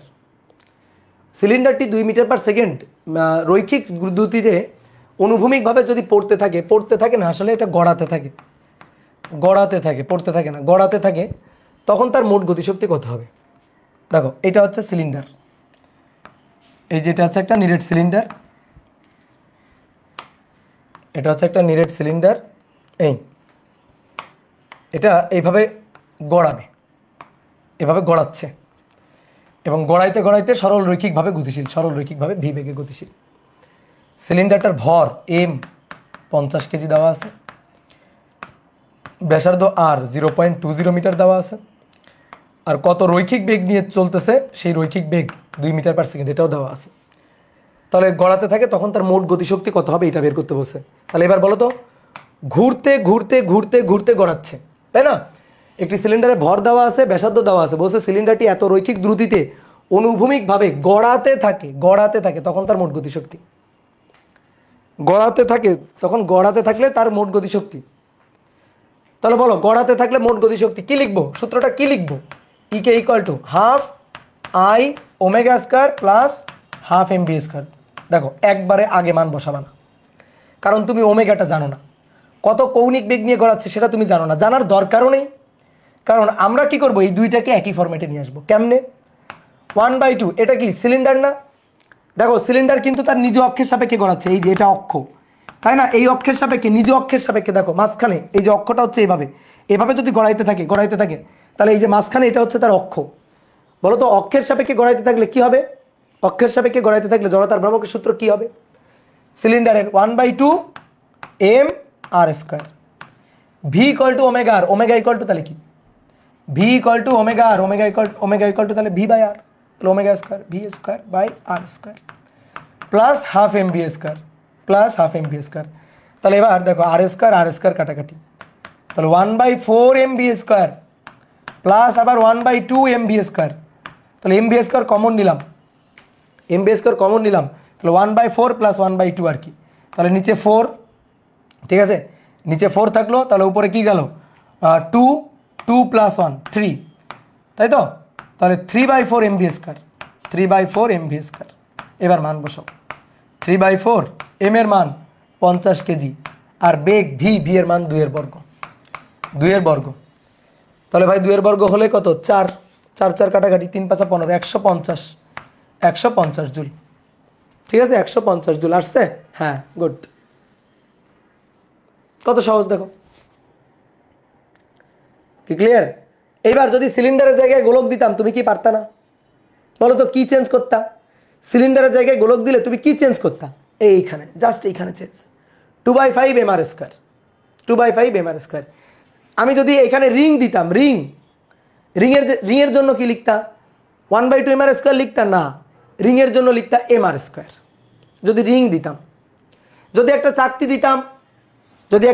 দিতাম, তাই না? যদি একটা চাকতি দিতাম তাহলে কি হইতো? একটা চাকতি দিলে আমরা কি লিখতাম? চাকতির জন্য কি লিখতাম? চাকতি আর নিরেট সিলিন্ডার তো একই, তাহলে চাকতির জন্য কি লিখতাম? চাকতির জন্য লিখতাম 1/2 এম আর স্কয়ার। কি কথা বুঝছো? চাকতির জন্য কি লিখতাম? 1/2 এম আর স্কয়ার। কি ক্লিয়ার? তাহলে চাকতি, নিরেট সিলিন্ডার এগুলোর জন্য সব একই হইতো, তাই না? বলো, তাহলে এবার আসো, দেখো 10 নম্বর, একটি নিরেট গোলক এইচ উচ্চতার, একটা নিরেট গোলক একটা নিরেট গোলক এইচ উচ্চতার, এই যে এইচ উচ্চতার একটা হেলানো তল, এই হেলানো তলের উপর থেকে একটা নিরেট গোলক নিচে পড়বে। তো নিচে যখন পড়বে তখন গড়াইতে গড়াইতে পড়বে না? বলো ভাই, এখান থেকে যখন পড়বে নিচে যখন পড়বে গড়াইতে গড়াইতে পড়বে, এভাবে গড়াইতে গড়াইতে গড়াইতে গড়াইতে এখানে পড়বে, এভাবে গড়াইতে গড়াইতে গড়াইতে গড়াইতে এখানে গিয়ে পড়বে, এখানে গিয়ে পড়বে। এই উচ্চতা থেকে নামতেছে, গড়াইতে গড়াইতে এখানে গিয়ে যখন পড়বে তো আমাদের বলছে কত বেগে আঘাত করবে, তো ধরলাম ভি বেগে আঘাত করবে। শক্তির সংরক্ষণশীলতার ম্যাথ এটা। আচ্ছা তুমি বলো তো, একটা বস্তু যদি এই উচ্চতা থেকে, আচ্ছা এইভাবে এটা বলো, একটা বস্তু এখান থেকে ফেলে দিলাম, এমভরের একটা বস্তু ফেলে দিলাম, ভূমিতে গিয়ে যখন পড়বে তখন কত বেগে আঘাত করবে, এটা বের করতে পারবা? বলো, একটা বস্তুকে এই উচ্চতা থেকে ফেলে দিলাম, ভূমিতে গিয়ে যখন পড়বে, একটা বস্তুকে এই উচ্চতা থেকে ফেলে দিলাম, ভূমিতে গিয়ে যখন পড়বে তখন কত বেগে আঘাত করবে, কত বেগে আঘাত করবে, সেই বেগটা কত সেটা কি বের করতে পারবা বলো তো? যখন বস্তুটা এখানে আসে, এখানে যখন আসে তখন জাস্ট ফেলে দিছি, তখন বেগ 0, তখন সমস্ত শক্তি বিভব শক্তি mgh। বস্তুটা এখান থেকে ফেলে দেওয়া হয়েছে, এই উচ্চতা থেকে ফেলে দেওয়া হয়েছে, এখানে গিয়ে যখন পড়ছে তখন দেখো এখানে গিয়ে যখন পড়ছে তখন বিভব শক্তি 0, সমস্ত শক্তি গতিশক্তি ½ mv²। তাহলে শক্তির সংরক্ষণশীলতাটা খারাপ তো। এই পয়েন্টে কোনো বেগ ছিল না, সুতরাং গতিশক্তি 0, সমস্ত শক্তি বিভব শক্তি। এই পয়েন্টে যতই নিচের দিকে নামবে ততই বেগ বাড়তে থাকবে, বেগ বাড়তে থাকবে, বেগ বাড়তে থাকবে। এই পয়েন্টে সমস্ত শক্তি হচ্ছে গতিশক্তি ½ mv², তলের সাপেক্ষে কোনো উচ্চতা নাই, সুতরাং বিভব শক্তি 0। তাহলে mgh এটা সমান সমান ½ mv²। শক্তির সংরক্ষণশীলতা, এই পয়েন্টের বিভব শক্তি, এই পয়েন্টের গতিশক্তি, কাটাকাটি করে v = আমরা লিখতাম √2gh, এটাই লিখতাম কি, তাই না? শক্তির সংরক্ষণশীলতা খাটাই করলে তো সেম জিনিসটা এখানে, সেম জিনিসটা এখানে, কিন্তু এবার এখানে কাহিনী আছে, গড়াতে গড়াতে নামতেছে। দেখো এখান থেকে শুরু, তাহলে এখানে যেমন আদি বেগ u0, এখানে যেমন আদি বেগ u0, ঠিক তেমনি ω0ও 0। গড়াতে গড়াতে গড়াতে গড়াতে নিচে পড়ছে, যত নিচের দিকে আসবে তত তার ঘূর্ণন বেগটাও বাড়বে, রৈখিক বেগটাও বাড়বে। জায়গায় দাঁড়ায় গড়াচ্ছে না, কিন্তু গড়াইতে গড়াইতে নিচে আসতেছে। তাহলে এই পয়েন্টে তার কৌণিক বেগ ω এবং রৈখিক বেগ v, দুটো বেগই কিন্তু আছে। তাহলে দেখো তো শক্তির সংরক্ষণশীলতা, ধরো এটা a বিন্দু আর এটা b বিন্দু, energy of a point equal to ভাই এনার্জি অফ b পয়েন্ট। তাহলে এই লাইনটা আগে লেখা একটু দেখো তো ভাই, দেখো দেখো দেখো, এই পয়েন্টে এর সমস্ত শক্তি বিভব শক্তি mgh, কারণ কোনো গতিশক্তি নেই, রৈখিক গতিশক্তিও নেই, কৌণিক গতিশক্তিও নেই, কারণ এখান থেকে কেবল পড়া শুরু করছে, এখান থেকে কেবল গড়ানো শুরু করছে। তাহলে এখানে তার রৈখিক বেগও 0, এখানে তার কৌণিক বেগটাও 0। তাহলে 0 + 0, ½ mv² 0, ½ I ω² 0। কিন্তু যত নিচের দিকে নামতে থাকবে, নিচের দিকে নামতে থাকবে, রৈখিক বেগ বাড়বে, কৌণিক বেগ বাড়বে। তাহলে এই পয়েন্টে তার গতিশক্তি, রৈখিক গতিশক্তি, কৌণিক গতিশক্তি দুটোই আছে, ½ I ω² আছে, ½ I ω² আছে, আবার ½ mv² আছে। কিন্তু এই তলের সাপেক্ষে উচ্চতা নেই, তলের সাপেক্ষে উচ্চতা নেই বিধায় বিভব শক্তি নেই, কারণ বিভব শক্তিটা তখন 0। শেষ, প্রবলেম সলভড। এবার হিসাব নিকাশের ব্যাপার। mgh আসো, ½ I গোলক, তাহলে 2/5 mr², 2/5 mr², ω² v²/r² plus ½ mv²। তাহলে এবার r² কাটাকাটি, r² কাটাকাটি, mgh 2 কাটাকাটি, 1/5 mv² plus 1/2 mv², mgh mv² 1/5 + 1/2, এই দুটা যোগ করে দিই, ঠিক আছে? 1/5 1/2, তাহলে 5 × 2 = 10 আর 5 + 2 = 7, তাহলে 7/10 mv²। এইটা আর এটা কাটাকাটি, আমার লাগবে কত বেগ, ভি কত, তাহলে v = v², এটা = 10 gh / 7। তাহলে v = কত হবে বলো একবারে, v = √10/7 gh, √10/7 gh, বুঝলা? √10/7 gh। এবার যদি h এর একটা মান বলে দেয় দিবে, g এর একটা মান বলে দেয় দিবে, কি ক্লিয়ার? কথা কি বুঝছো? বলো বুঝলা কি না? ওকে, সহজ জিনিস। হ্যাঁ, এই যে ফাতেমাতুজ জোহরা বলছে √10 GH/7। হ্যাঁ ঠিক আছে, গুড। এবার আসো নেক্সট দেখো, তাহলে এইটা একটু তোমরা করে দিবা আমারে। এটা একটা রিং, হ্যাঁ রিং, এটা একটা রিং, আর এইটা হচ্ছে একটা চাকতি। এটা একটা চাকতি, গোলক না, একটা চাকতি, একটা রিং আর একটা চাকতি। ঠিক আছে, ঠিক আছে না? এটা মুখস্থ রাখবা না। এই অনেকে বলতে ভাই এটা কি মুখস্থ রাখবো? না না না, মুখস্থ রাখবা না। এই লাইনটা হিসাবটা মাথায় রাখবা, এটা মুখস্থ রাখবা না। তোমার আমি এখানে গোলক দিয়ে করাইছি, আমি এখানে গোলক দিয়ে করাইছি, ঠিক আছে? আমি এখানে গোলক দিয়ে করাইছি, গোলকের জায়গায় চাকতি দিতে পারে, গোলকের জায়গায় রিং দিতে পারে, দিতেই পারে। যেমন দেখো এখানে, এখানে কি বলছে, একটা রিং আর একটা চাকতি গড়ায় পড়তেছে, এই সূত্রতা থেকে গড়ায় পড়বে। কে বিজয়ী হবে? কে আগে এখানে পৌঁছাবে? কে আগে হেলানো তলে পাদবিন্দুতে পৌঁছাবে? যার যার বেগটা এখানে গিয়ে বেশি হবে সে আগে পৌঁছাবে, সে বিজয়ী হবে। ঠিক আছে? যে একটা চাকতি আর রিংয়ের রেস হচ্ছে, আমার কাছে একটা চাকতি আছে, তোমার কাছে একটা রিং আছে, ঠিক আছে? তো আমি এখান থেকে ফেলে দিব, এখান থেকে ফেলে দিলে গড়াইতে গড়াইতে গড়াইতে গড়াইতে নিচে পড়বে। এই পয়েন্টে গিয়ে অর্জিত বেগ কত, ভি কত, এটা আমাদের বের করতে হবে। ঠিক আছে? এখানে বেগ ভি কত সেটা আমাদের লাগবে। তাহলে যার বেগটা বেশি এখানে গিয়ে, যার বেগটা বেশি হবে সে বিজয়ী হবে। কি ক্লিয়ার?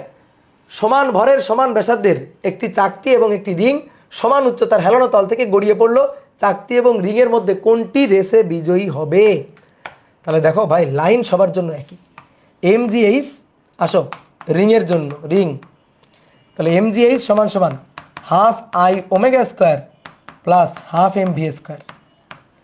তাহলে এটা MGH, এটা সমান সমান ½ I রিং, রিংয়ের ক্ষেত্রে mr²। ঠিক আছে? রিংয়ের ক্ষেত্রে, রিংয়ের জড়তার ভ্রামক mr², বুঝতে পারছো? ω² V²/r² প্লাস ½ MV²। তাহলে r² কাটাকাটি, তাহলে কি হলো? MGH এটা সমান সমান ½ MV², ½ MV², that means MV²। এবার mm কাটাকাটি, তাহলে অর্থাৎ V √/GH, V √/GH। এটা রিং, সেম একইভাবে চাকতি, সেম একইভাবে চাকতির জন্য যদি হিসাব করি, তাহলে চাকতির জন্য MGH এটা সমান সমান ½ I⍵² প্লাস ½ MV²। তাহলে MGH এটা সমান সমান ½ I চাকতি 1/2 mr² ω² V²/r² plus ½ MV²। ওকে, তাহলে r² কাটাকাটি গেল, 1/4 1/2, ঠিক আছে? 1/4 1/2, দ্যাট মিনস 3/4 MV²। এটা MGH, m আর m কাটাকাটি মুখস্থ করবে না কিন্তু এগুলো, খবরদার। V √4/3 GH। এইবার তুমি বলো, বলো এই বেগটা বেশি নাকি এই বেগটা বেশি? বলো। √/GH, √/GH, এখানে 1, এখানে 1, আর এখানে 4/3, এখানে 1, এখানে 4/3, বুঝলা? তাহলে 4/3 এটা একের চেয়ে বেশি না, আর এখানে তো 1, তাহলে এটা একের চেয়ে বেশি, তাহলে এই বেগটা বেশি, এটা বেশি, এর এই বেগটা বেশি। তাহলে সুতরাং চাকতি আগে পৌঁছাবে, চাকতি বিজয়ী, চাকতি বিজয়ী। কাপ পেয়ে গেছে চাকতি, বুঝলা? হ্যাঁ, চাকতিরটা বেশি, সহজ জিনিস। ওকে, ডান।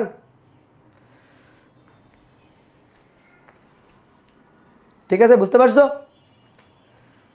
হ্যাঁ, V √/GH কেমনে বেশি? এটা 4/3, আর ওটা √/GH, ওটা কেমনে বেশি হলো? দ্বিতীয়টা বেশি, চাকতিটা বেশি, চাকতি উইন। দেখো কি বলছে, একটি মিটার দণ্ড কাত হয়ে পড়ে গেল, সেটা কত কৌণিক বেগে ভূমিতে আঘাত করবে? এই যে কৌণিক গতিশক্তির একটা ম্যাথ, আমরা এখন যে ম্যাথগুলো করতেছি এগুলো কৌণিক গতিশক্তির। মিটার দণ্ড মানে বোঝো, 1 মিটার দৈর্ঘ্যের দণ্ড। এই 1 মিটার দৈর্ঘ্যের একটা দণ্ড, এটা কাত হয়ে পড়ে গেছে। দেখি তোমরা কেমন বলতে পারো, বলো তো। এই 1 মিটার দৈর্ঘ্যের দণ্ডটা যখন ভূমিতে এভাবে আসে, যখন ভূমিতে এভাবে আসে, তখন কি তার কোনো গতিশক্তি আছে? বলো। বলো, যখন মিটার দণ্ডটা এভাবে ভূমিতে রাখা আছে তখন কি তার কোনো গতিশক্তি আছে? বলো,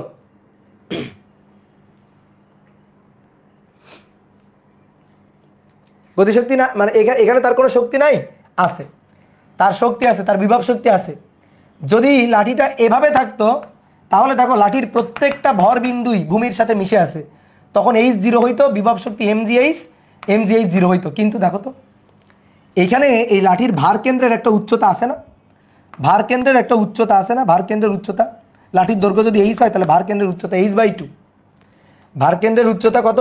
এইচ/2। তাহলে ভূমির সাপেক্ষে ভার কেন্দ্রের একটা উচ্চতা তো আছে, ভূমির সাপেক্ষে যে ভূমির সাপেক্ষে ভার কেন্দ্রের একটা উচ্চতা আছে, তাহলে তার বিভব শক্তি, এর বিভব শক্তি আছে, তাহলে সেই বিভব শক্তি হচ্ছে mgh/2, এটা হচ্ছে তার পটেনশিয়াল এনার্জি। বুঝলা? তাহলে লাঠিটা যদি এই অবস্থায় থাকে তার একটা পটেনশিয়াল এনার্জি আছে, বিভব শক্তি আছে, এবং সেই বিভব শক্তি হচ্ছে mgh/2, ভার কেন্দ্রের সরণ, ভূমি থেকে ভার কেন্দ্রের উচ্চতা। যদি পুরো লাঠিটা নিচে পড়ে থাকতো, পুরো লাঠিটা নিচে পড়ে থাকতো তাহলে তাহলে তখন বিভব শক্তি ছিল না, আর গতিশক্তি তো নেই, কোনো বেগ নেই। এইবার বিভব শক্তি আছে, গতিশক্তি নেই। এবার এটাকে আমি ধাক্কা দিয়ে ফেলে দিলাম, ধাক্কা দিয়ে ফেলে দিলে এটা এইভাবে পড়ে গেছে, ঠিক আছে? এটাকে ধাক্কা দিয়ে ফেলে দিলাম,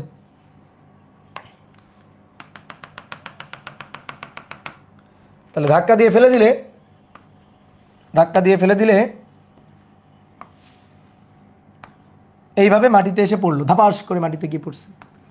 তো ভাই দেখো তো লাঠিটা ঘুরে গেল না? দেখো এটা যদি লাঠিটা হয় এভাবে যখন পড়ছে লাঠিটা ঘুরে গেছে না? তাহলে ঘুরে গিয়ে যখন আঘাত করলো তখন কৌণিক বেগে আঘাত করছে, রৈখিক বেগ না। কিন্তু লাঠি দৌড় দেয়নি, লাঠিটা ঘুরে গেছে, এভাবে ঘুরে পড়ে গেছে। তাহলে ঘুরে পড়ে গেলে কৌণিক বেগ দ্যাট ইজ ওমেগা, এই কৌণিক বেগ আমাদের বের করতে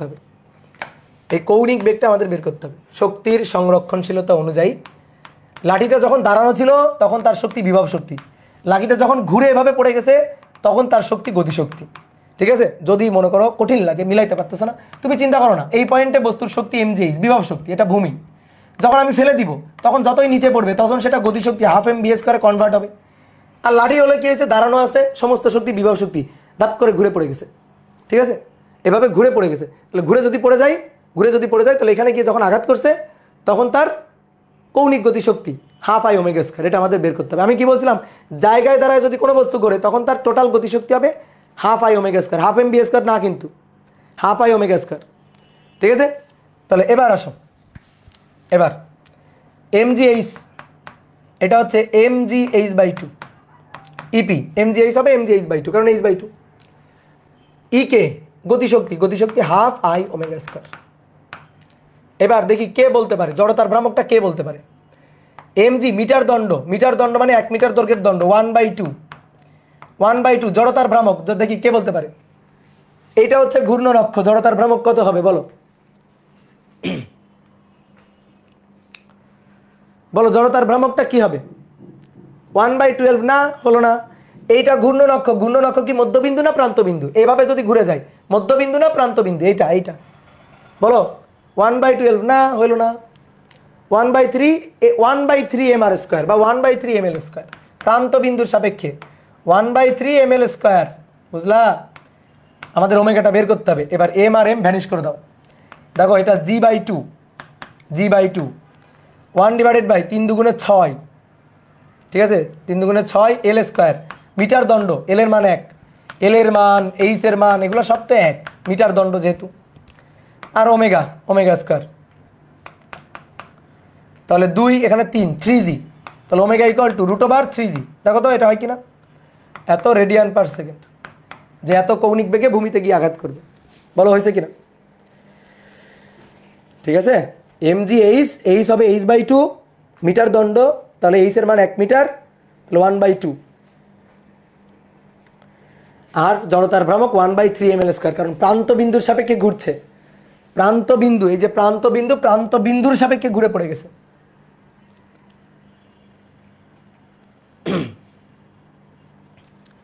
কি ক্লিয়ার? এটা হচ্ছে কৌণিক বেগ, যে কত কৌণিক বেগে ভূমিতে আঘাত করবে। আমার যদি রৈখিক বেগ চাইতো তাহলে আমি v = বসাই দিতাম ওমেগার, ওমেগা = v/r। এখানে v/r বসালে আমি তখন পাইতাম। কি ক্লিয়ার? বোঝা গেছে? বলো।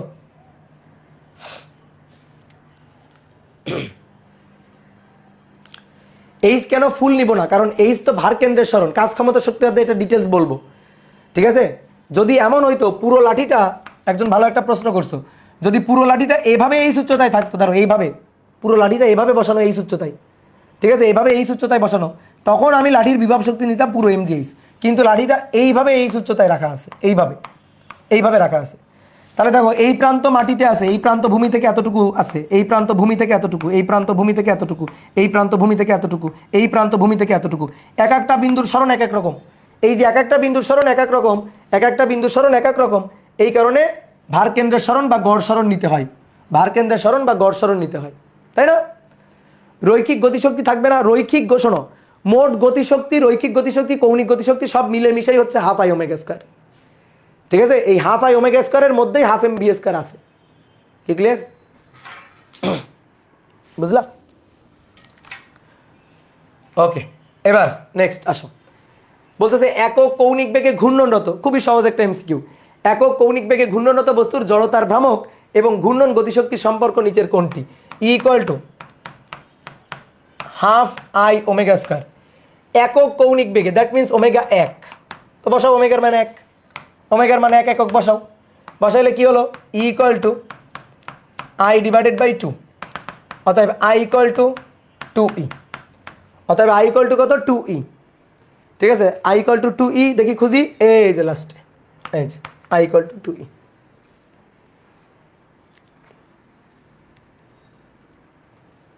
বুঝলা? ওকে, ঠিক আছে। দেখো পড়ো এটা, কোন দৃঢ় বস্তুর কৌণিক গতিশক্তি 300% বাড়ালে তার কৌণিক ভরবেগ কত পার্সেন্ট বাড়বে? আচ্ছা তুমি আমার বলো তো, রৈখিক ভরবেগ আর রৈখিক গতিশক্তির মধ্যে সম্পর্কটা বলো তো, মনে পড়ে?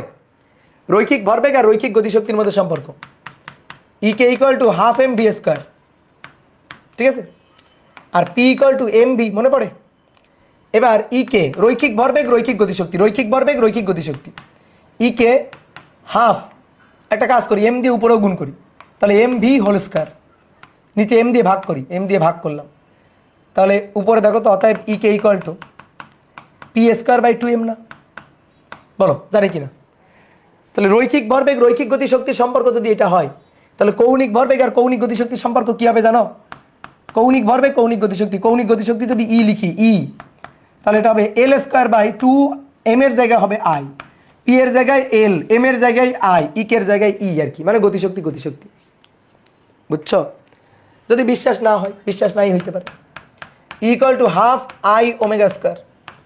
এবার জড়তার ভ্রামক আই এবং ওমেগার গুণফলটাই হচ্ছে কৌণিক ভরবেগ এল। একটা কাজ করো, তাহলে উপরে আই দিয়ে গুণ করে দাও, তাহলে উপরে আই দিয়ে গুণ করলে তো নিচেও আই দিয়ে ভাগ দিতে হবে, তাহলে নিচে 2i। এবার দেখো আই ওমেগা মানে এল, তাহলে এল স্কয়ার বাই 2i। হয়েছে? হয়েছে? যে রৈখিক গতিসূত্র পারে সে কৌণিক গতিসূত্র কেন পারবে না? পারতে হবে, তাকে পারতে হবে। তাহলে ই ইকুয়াল টু কি পাইলাম? দেখো ই ইকুয়াল টু পাইলাম এল স্কয়ার ডিভাইডেড বাই 2i। আমাদের ম্যাথ শুরু হচ্ছে এখান থেকে, আমাদের ম্যাথ শুরু এখান থেকে। এই যে আমি এই সূত্রটা দিয়ে ম্যাথ করব। কৌণিক গতিশক্তি 300% বাড়ালে, কৌণিক গতিশক্তি 300% বাড়ালে, দেখো তো কৌণিক গতিশক্তির সাথে এই যে কৌণিক গতিশক্তি E1 বাই E2 এর সাথে L1 বাই L2 তার whole square, E1 by E2 এটা সমান সমান L1 বাই L2 তার হোল স্কয়ার। কৌণিক গতিশক্তি E1 মানে E, কৌণিক গতিশক্তি 300% বাড়তেছে, বাড়তেছে, যা ছিল 300% বাড়তেছে, তার মানে 3 গুণ হচ্ছে 3e। তাহলে কত আই, কত ই হলো? 4e, ই প্লাস 3e, ই প্লাস 300% বাড়তেছে, 300% বাড়তেছে, তাহলে 300% বাড়া মানে 3 গুণ বৃদ্ধি পাওয়া, তাহলে টোটাল 4 গুণ হওয়া। 300% মানে যদি আরও ভেঙে করি, যদি 300% না বুঝো, তাহলে 300% অফ ই, তাহলে 300 ভাগ 100, তার মানে 3e, তাহলে ই প্লাস 3e, তাহলে 4e। এবার মান বসে দাও, E1 এর মান ই, E2 এর মান 4e, বুঝলা? তাহলে L1 এর মান L, L2 এর মান কত হবে সেটা লাগবে, সেটা লাগবে। তো এর স্কোয়ার আছে, তাহলে এর উপরে রুট করে দাও, ই আর ই কাটাকাটি, তাহলে 2 হইল। দেখো L2 হইল, L2 হইল 2L, 2L মানে কি L প্লাস এল, আর L প্লাস এল মানে কি L প্লাস এল এর 100%, এল এর 100%। তাহলে এল তো ছিল, আরও বাড়লো কতটুকু, এল এর 100% বাড়লো, তাহলে অ্যান্সার হচ্ছে 100%। তাহলে কৌণিক ভরবেগ কত পার্সেন্ট বাড়বে, 100% বাড়বে। ঠিক আছে, কৌণিক ভরবেগ কত পার্সেন্ট বাড়বে, 100% বাড়বে, কৌণিক ভরবেগ 100% বাড়বে, এই হচ্ছে কাহিনী। বি না, 200% না, 200% হবে, কিন্তু বাড়বে কতটুকু, আমাদের কি চাইছে, ভরবেগ বাড়বে কত। আমি যদি বলতাম ভরবেগ হবে কত, দেন 200%, বাট ভরবেগ বাড়বে কতটুকু, 100%। ঠিক আছে, এই টাইপের ম্যাথ আমরা রৈখিক গতিসূত্রের ক্ষেত্রে করছি, এই যে এই সূত্রে এই টাইপের ম্যাথ আমরা করছি, কিন্তু ওইটাই আমি চেঞ্জ করে কৌণিক দিয়ে দিলাম, তাহলে কি সমস্যা, কোনো সমস্যা নেই, বুঝতে পারছো? ওকে, এইবার আসো, এই যে লাস্ট টপিক রকেট, রকেট পড়লেই আমাদের শেষ। ঠিক আছে, রকেট, রকেট সায়েন্স না। তা আসো দেখো, একটা রকেট কেন উৎক্ষেপিত হয় উপরের দিকে, বলো? রকেটের কি ইঞ্জিন আছে? রকেটে কি উড়োজাহাজের মতো ইঞ্জিন থাকে, যে উড়োজাহাজের মতো ইঞ্জিন দিয়ে রকেটকে ছুড়ে দিই আমরা, বলো? না, অনেকটা গুলি বন্দুকের মতো। একটা বন্দুক, সেই বন্দুক থেকে যদি একটা গুলি বের হয়ে যায়, তাহলে বন্দুক ধাক্কা খেয়ে পশ্চাৎবেগ নিয়ে উপরে উঠবে না? তো মনে করো রোবোটিক সিস্টেমে এমন একটা বন্দুক বানানো হয়েছে, যে বন্দুকটা, ধরো এই একটা বন্দুক, ঠিক আছে, এই বন্দুকটা কন্টিনিউয়াসলি গুলি করতে থাকে, কন্টিনিউয়াসলি। তাহলে চিন্তা করে দেখো, একটা বন্দুক যদি এরকম কন্টিনিউয়াসলি গুলি করতে থাকে, কন্টিনিউয়াসলি গুলি করতে থাকে, তাহলে ধাক্কা খাইতে খাইতে খাইতে খাইতে বন্দুকটা উপরের দিকে উঠতে থাকবে না? একটা গুলি করে দিলে একটা ধাক্কা, আরেকটা গুলি করলে আরেকটা ধাক্কা, আরেকটা গুলি করলে আরেকটা ধাক্কা, এভাবে ধাক্কা খাইতে খাইতে খাইতে খাইতে উপরের দিকে উঠবে। রকেটে না সেই কাজটা হয়। রকেটে প্রচুর পরিমাণ জ্বালানি নেওয়া হয়, ঠিক আছে। রকেটের যদি মূল ভর মানে রকেটের টোটাল ভর যদি 20,000 কেজি হয়, 15,000 কেজি হচ্ছে জ্বালানি, 15,000 কেজি হচ্ছে রকেটের জ্বালানির ভর। মূল যন্ত্রাংশ মানে স্যাটেলাইট, রকেটের সাহায্যে আমরা কি উৎক্ষেপণ করি, স্যাটেলাইট উৎক্ষেপণ করি। তো স্যাটেলাইট মূল যে মানে যন্ত্রাংশ, স্যাটেলাইট অংশ, এই অংশে এই মাথার এইখানে থাকে, এই অংশের ভর খুবই সামান্য, ঠিক আছে। তাহলে এটা হচ্ছে একটা রকেট, এই রকেটে জ্বালানি নেওয়া হয়েছে, প্রচুর পরিমাণে জ্বালানি গ্যাস নেওয়া হয়েছে। এবার তারপরে কি করা হচ্ছে, জ্বালানি নির্গত করা হচ্ছে, নিচের দিক থেকে প্রচণ্ড বেগ দিয়ে জ্বালানি নির্গত করা হচ্ছে। তাহলে প্রচণ্ড বেগ দিয়ে জ্বালানি নির্গত করতে থাকলে কি হবে, এই রকেট সাই করে উপরে উঠে যাবে। তাহলে নিচের দিকে জ্বালানি নির্গমনের যে বেগটা, সেটা হচ্ছে VR। এই VR কেন, এটা জ্বালানি নির্গমন বেগ, এর এককটা কিন্তু মিটার পার সেকেন্ড, একক মিটার পার সেকেন্ড। এটা হচ্ছে রকেটের সাপেক্ষে জ্বালানি নির্গমন বেগ, রকেটের সাপেক্ষে জ্বালানি নির্গমন বেগ, নির্গমন বেগ, রকেটের সাপেক্ষে জ্বালানি নির্গমন বেগ, বুঝলা? ডিএমডিটি হচ্ছে জ্বালানি নির্গমনের হার, ডিএমডিটি, যে কি হারে জ্বালানি নির্গমত হচ্ছে, এটা হচ্ছে জ্বালানি নির্গমন হার, জ্বালানি নির্গমন হার, যে কি হারে জ্বালানি ক্ষয় হচ্ছে, কি হারে জ্বালানি পুড়তেছে, সেই জ্বালানি নির্গমন হার হচ্ছে ডিএমডিটি। আর রকেট উপরের দিকে যে বলের দিকে যাচ্ছে, উপরের দিকে যে বলে যাচ্ছে, এটা হচ্ছে রকেটের ঊর্ধ্বমুখী ধাক্কা, এফআর। রকেটের ঊর্ধ্বমুখী ধাক্কা, যে রকেট কি ঊর্ধ্বমুখী ধাক্কা নিয়ে উপরের দিকে যাচ্ছে। তো শোনো, এবার আমি বলি, দেখো রকেট থেকে যদি প্রচণ্ড বেগ দিয়ে নিচের দিকে জ্বালানি ছড়ে দেওয়া হয়, তাহলে জ্বালানির থার্স্ট এটা নিয়ে রকেট ধাক্কা খেয়ে উপরের দিকে উঠে যাবে। তাহলে এইভাবে রকেট উৎক্ষেপণ করা হয়, ঠিক আছে। তুমি যদি মনে করো যে একটা রকেট উৎক্ষেপণ করাইতে চাও, তাহলে কি করতে হবে, নিচ থেকে প্রচণ্ড বেগ দিয়ে জ্বালানি ছড়ে দিতে হবে, জ্বালানি নির্গমন করতে হবে। এই জ্বালানির যে ঊর্ধ্বমুখী যে ধাক্কাটা পাবে, থার্স্ট ফোর্স যেটা পাবে, সেটা নিয়ে তোমার রকেটটা উপরের দিকে উঠে যাবে। তা আমরা এই যে রকেটের ক্ষেত্রে 3টা সূত্র, বিশেষ করে 3টা সূত্র আমাদের কাজে লাগে, মোট সূত্র আছে 4টা। রকেটের উপর প্রযুক্ত লব্ধি বল, রকেটের উপর প্রযুক্ত ঊর্ধ্বমুখী ধাক্কা, রকেটের ত্বরণ এবং রকেটের বেগ, এই 4টা সূত্র। এই 4টা সূত্র আমাদের মাথায় রাখা লাগবে ম্যাথ করার জন্য।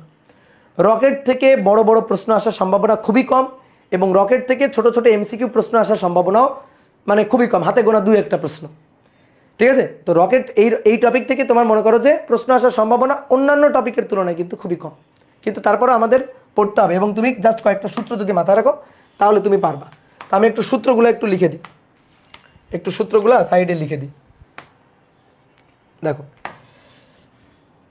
এক, সূত্রের প্রমাণ এখন করা যাবে না, কিন্তু রকেটের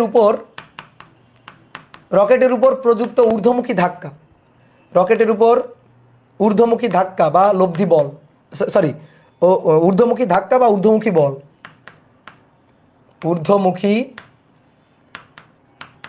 ধাক্কা বা ঊর্ধ্বমুখী বল, এটা যদি বলে তাহলে সূত্র হচ্ছে এফআর, এই এফআর ইকুয়াল টু ভিআর ডিএমডিটি। এই ডিএমডিটি লিখে দিছি জ্বালানি নির্গমন হার, আর ভিআর জ্বালানি নির্গমনের বেগ রকেটের সাপেক্ষে। দুই, এবার রকেটের উপর প্রযুক্ত লব্ধি বল, রকেটের উপর প্রযুক্ত লব্ধি বল, রকেটের উপর প্রযুক্ত লব্ধি বল এফ নিট বল। দেখি বলো তো নিট বল কত? দেখো আমি তোমার একটা উদাহরণ দিয়ে বুঝাই দিই। ধরো তুমি একটা রকেট বানাইছো, ধরো তুমি একটা রকেট বানাইছো, এই যে, তো তুমি একটা রকেট কীভাবে বানাইলা? ধরো একটা প্লাস্টিকের বোতল টোতল নিছো, ঠিক আছে, নিয়ে এর মধ্যে গ্যাস জ্বালানি ভরছো, তারপরে নিচে দু একটা ছিদ্র করছো, ছিদ্র করে এবার নিচে আগুন লাগাই দিছো। তুমি ভাবতেছিলে রকেট সাই করে উপরে উঠে যাবে, কিন্তু রকেট আর উপরে ওঠে না। এবার কেন রকেট উপরে ওঠে না তোমার আমি বলি, শোনো। রকেটের ভর ছিল 50 কেজি, 50 কেজি, ধরো জি এর মান 10, তাহলে তো বলো তো ভাই নিচের দিকে যে রকেটের ওজন এমজি, সেই এমজি কত? 50 গুণ 10, 500 নিউটন। 500 নিউটন হচ্ছে রকেটের ওজন নিচের দিকে, ঠিক আছে? 500 নিউটন হচ্ছে রকেটের ওজন নিচের দিকে রকেটের ওজন 500 নিউটন। এবার রকেটের ঊর্ধ্বমুখী ধাক্কা, তো ঊর্ধ্বমুখী ধাক্কাটা হচ্ছে এফআর হচ্ছে ভিআর ডিএমডিটি। এবার আমি বলি, শোনো, নিচ থেকে যে জ্বালানি নির্গত হচ্ছে সেই জ্বালানি নির্গমনের বেগটা হচ্ছে মনে করো 10, জ্বালানি নির্গমনের বেগটা হচ্ছে 10, আর ডিএমডিটি জ্বালানি নির্গমন রেটটা হচ্ছে সেকেন্ডে 20 কেজি। ধরো সেকেন্ডে 20 কেজি, তাহলে সেকেন্ডে 20 কেজি, তাহলে বলো তো ঊর্ধ্বমুখী ধাক্কা কত হইলো? ঊর্ধ্বমুখী ধাক্কা হইলো 200 নিউটন। ঊর্ধ্বমুখী ধাক্কা কত হইলো? ঊর্ধ্বমুখী ধাক্কা হইলো 200 নিউটন। তাহলে নিচের দিকে দেখো, নিচের দিকে ওজন 500 নিউটন, ঊর্ধ্বমুখী ধাক্কা দিছো তুমি 200 নিউটন, যাবে রকেট উপরে, এই রকেট উঠবে উপরে, ঠিক আছে? তুমি বাসায় এরকম রকেট বানাবা, রকেট বানানোর পর রকেট ওঠে না কেন? কারণ এইটা, কারণ ঊর্ধ্বমুখী ধাক্কা যেটা পাচ্ছে সেই ধাক্কাটা ওজনের তুলনায় কম। তাহলে রকেটকে উপরে পাঠাইতে গেলে কি করতে হবে বলো তো দেখি, কি করতে হবে? এই বেগের মানটা 10 থেকে আমি 30 করে দিলাম, ঠিক আছে? 10 থেকে 30 করে দিলাম, 3 দুগুণে 6। এইবার দেখো 3 দুগুণে 6, 10 থেকে 30 করে দিলাম, 30 গুণ 20। এইবার এইখানে 600 নিউটন, কত নিউটন? 600 নিউটন, ঠিক আছে? এইটা 500 নিউটন, উপরের দিকে ঊর্ধ্বমুখী ধাক্কা 600 নিউটন। এইবার রকেট উপরে যাবে, কত বল নিয়ে রকেট উপরে যাবে? রকেট উপরে যাবে লব্ধি বল 100 নিউটন নিয়ে। এইবার তুমি আমার বলো তো এই লব্ধি 100 নিউটন বল তুমি কেমনে বের করছো? ঠিক আছে, বলো, লব্ধি 100 নিউটন এটা তুমি কেমনে বের করছো? এই 600 থেকে 500 বিয়োগ দিয়ে, ঊর্ধ্বমুখী ধাক্কা 600, নিচের দিকে ওজন টেনে ধরছে 500, তাহলে রকেট কত বল নিয়ে উপরের দিকে যাবে? That is 100 Newton. তো এটা লব্ধি কিভাবে বের করলাম? মাইনাস করে, এফআর থেকে এমজি মাইনাস করে। তাহলে লব্ধি বল বলো কি হবে? বলো, এফআর মাইনাস এমজি, আর এফআর মানে ওই যে উপরে ভিআর ডিএমডিটি মাইনাস হচ্ছে এমজি, এটাই হচ্ছে লব্ধি বল। তাহলে ঊর্ধ্বমুখী ধাক্কা চাইলে এটা, আর লব্ধি বল চাইলে ওজন বিয়োগ করে দিবা, লব্ধি বল চাইলে ওজনটা বিয়োগ করে দিবা, বুঝলা? এবার আসো ত্বরণ বের করতে চাই। নিউটন সাহেবের সূত্র, summation of F equal to M A. তাহলে উপরের দিকে ঊর্ধ্বমুখী ধাক্কা এফআর, নিচের দিকে ওজন এমজি, তাহলে F R minus M G equal to M A, ঠিক আছে? F R minus M G equal to M A, তাহলে এম এ এটা সমান সমান এফআর মাইনাস এমজি, তাই তো? তাহলে এবার আমার লাগবে এ, তাহলে এ হচ্ছে F R divided by M minus G, কারণ এমজি ভাগ এম দিলে তো এম কাটাকাটি।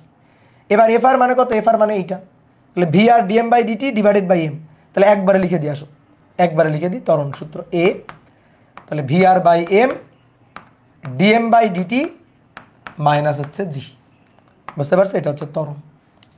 এবার শোনো, একটা আজারা সূত্র, এটা তোমাদের লাগবে না, সেটা হচ্ছে রকেটের বেগ, যে কিছু সময় পর রকেটের বেগ কত, ভি কত। তাহলে V equal to U minus GT plus V R ln M nought by M. এটা তোমার কোনো কাজে লাগবে না, এটা তুমি ফেলে দিতে চাইলে দিও, সমস্যা নেই, কিন্তু তারপর আমি জাস্ট দায়িত্বের খাতিরে সূত্রটা লিখে দিলাম, কিন্তু এটা লাগবে না, এটা তোমার বইতেও নাই, এটা তোমার লাগবেও না। ঠিক আছে, এটা তোমার বইতেও নাই, এটা তোমার লাগবেও না, বুঝলা?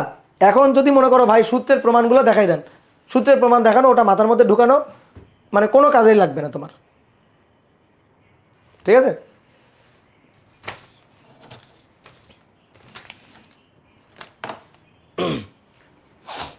ওকে ওকে। এবার দেখো তো একটা ম্যাথ। একটি রকেট ঊর্ধ্বমুখী যাত্রার, একটা রকেট ঊর্ধ্বমুখী যাত্রার 2 সেকেন্ডে ভরের 1/50 হারায়। রকেট হতে নিষ্ক্রান্ত গ্যাসের গতিবেগ 2500 মিটার পার সেকেন্ড হলে রকেটের ত্বরণ কত? রকেটের ত্বরণ কত এটা বের করতে হবে, বুঝলা? তাহলে কি বলতেছে, একটি রকেট ঊর্ধ্বমুখী যাত্রার প্রথম 2 সেকেন্ডের মধ্যে ভরের 1/50 হারায়। রকেটের ত্বরণ চাইছে, ত্বরণ একটু আগে তো ত্বরণের সূত্র লিখলাম, V R by M DM by DT minus G. এই দেখো বোর্ডে দেখো, দেখো ভিআর রকেটের সাপেক্ষে জ্বালানি নির্গমন বেগ, এই যে 2500 ভিআর, এটা ভিআর। তাহলে ভিআর এর মান বসালাম 2500। এবার একটু ভালো করে শোনো, ধরো ভর হচ্ছে এম, এম হচ্ছে ভর, এম হচ্ছে ভর, ডিএম বাই ডিটি 2 সেকেন্ডে, এই যে ডিটি, ডিটি মাত্র 2 সেকেন্ডের মধ্যে টোটাল ভরের হারানো ভর ডিএম। তাহলে ডিএম হচ্ছে এম এর 1/50 হারাই ফেলছে, তাহলে ডিএম এম এর 1/50, তাহলে এম বাই 50, বুঝলা? তাহলে ভিআর হচ্ছে 2500 নিচে ডিভাইডেড বাই এম। এবার ডিএম হারানো ভর এম বাই 50, আর ডিটি, ডিটি হচ্ছে 2 সেকেন্ড, 2 মাইনাস জি, জি হচ্ছে 9.8। তাহলে এবার এম আর এম কাটাকাটি, এবার 2500 ভাগ হচ্ছে 50 গুণ 2 100, তাহলে 25 বিয়োগ 9.8, দেখো তো 15.2 আসে কিনা? 15.2 metre per second square, 15.2 metre per second square, এটা কি বুঝলা? 15.2 মিটার পার সেকেন্ড স্কয়ার। চলো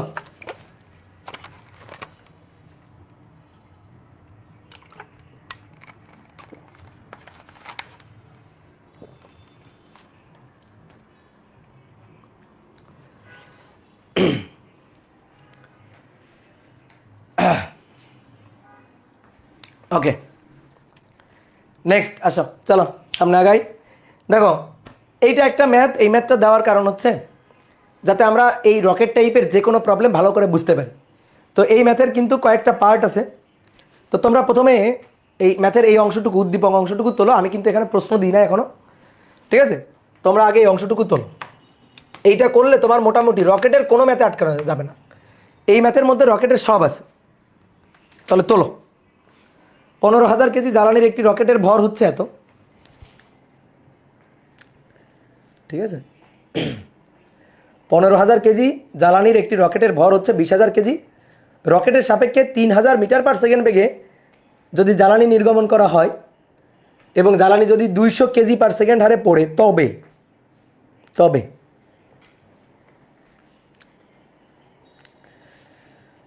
তবে তবে কোশ্চেন নম্বর 1,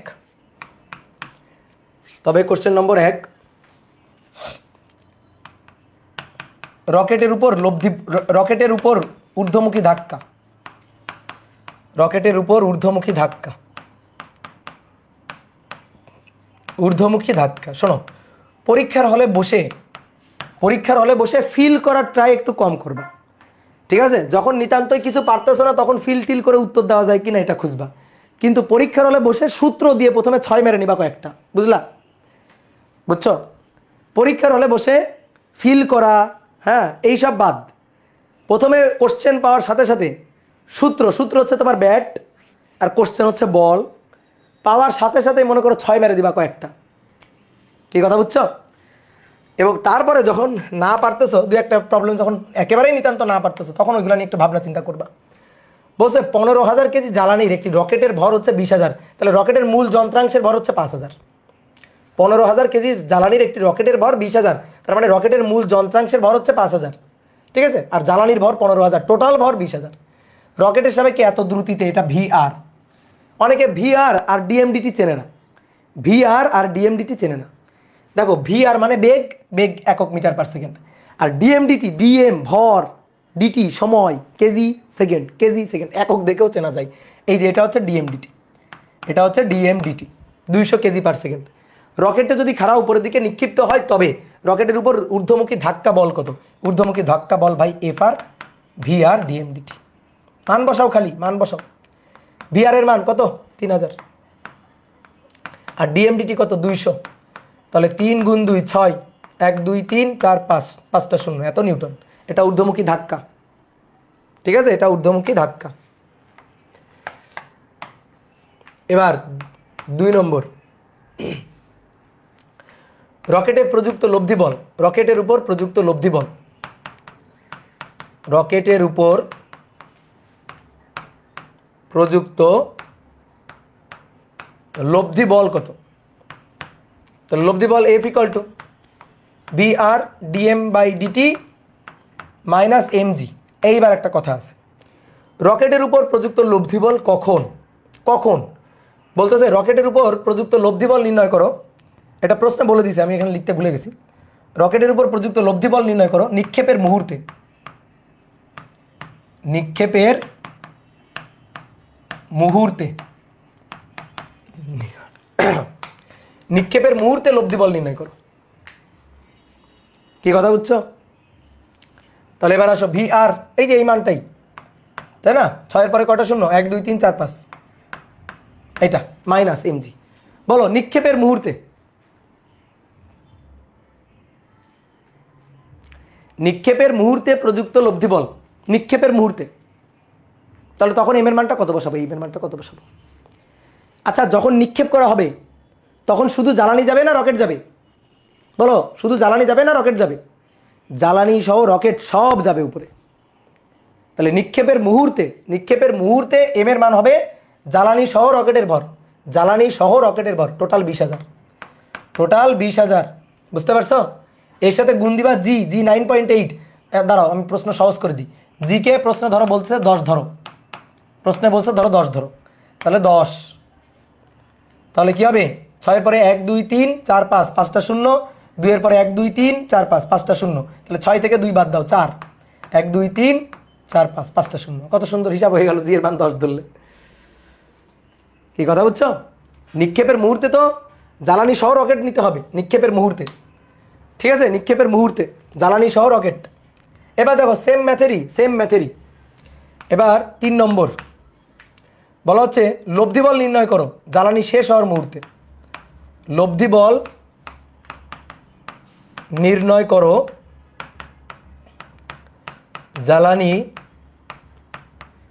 শেষ হওয়ার মুহূর্তে, শেষ হওয়ার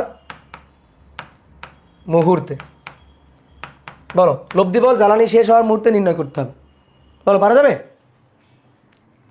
জ্বালানি যখন শেষ, শেষ জ্বালানি, সেই মুহূর্তে লব্ধি বল। তাহলে F equal to VR DM DT minus M G. তাহলে এইবার ভিআর 6 এর পরে 1 2 3 4 5, 5টা শূন্য, বিয়োগ এম এর মান। এইবার ভালো করে বুঝো, জ্বালানি শেষ 15,000 কেজি বাদ, 20,000 থেকে 15,000 বাদ 5,000, তাহলে 5,000 গুণ 10, ঠিক আছে? তাহলে এখান থেকে এবার ঊর্ধ্বমুখী মানে লব্ধি বলের মানটা বের করো। কি ক্লিয়ার? বলো। তাহলে 5,000 বসাবো, এই যে এখানে বসাবো 5,000 গুণ 10। তাহলে এবার এখান থেকে বিয়োগ করবা। বলো কত হচ্ছে? 60 থেকে 1 2 3 1 2 3 4, 4টা শূন্য, 1 2 3 4টা শূন্য। হ্যাঁ, তাহলে 60 থেকে 5 বাদ দাও, 55 না? 55 পরে 1 2 3 4টা শূন্য। হ্যাঁ, এত নিউটন। বলো ঠিক আছে কিনা? ঠিক আছে? এই তো, এই হচ্ছে কাহিনী।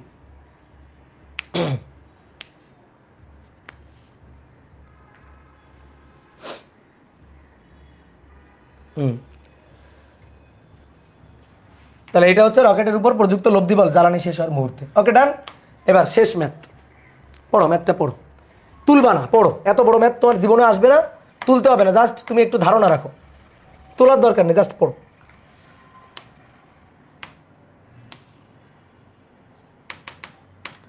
এত বড় ম্যাথ তোমার আসবে না, রকেট থেকে ম্যাথ আসার সম্ভাবনা খুবই কম, কারণ ম্যাথ দিতে গেলে তো বড় বড় ম্যাথ দিতে হয়।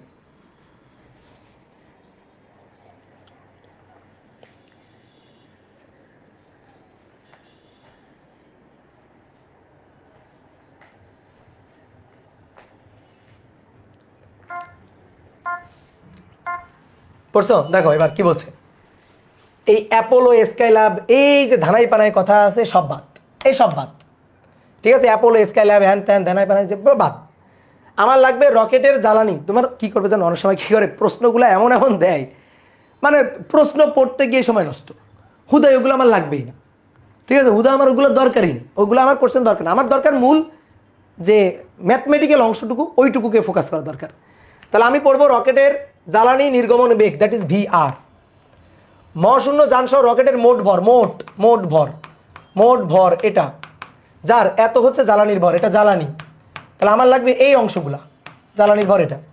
এবার বলছে যে এটাকে উৎক্ষেপণ মঞ্চ থেকে কেবল উত্তোলনের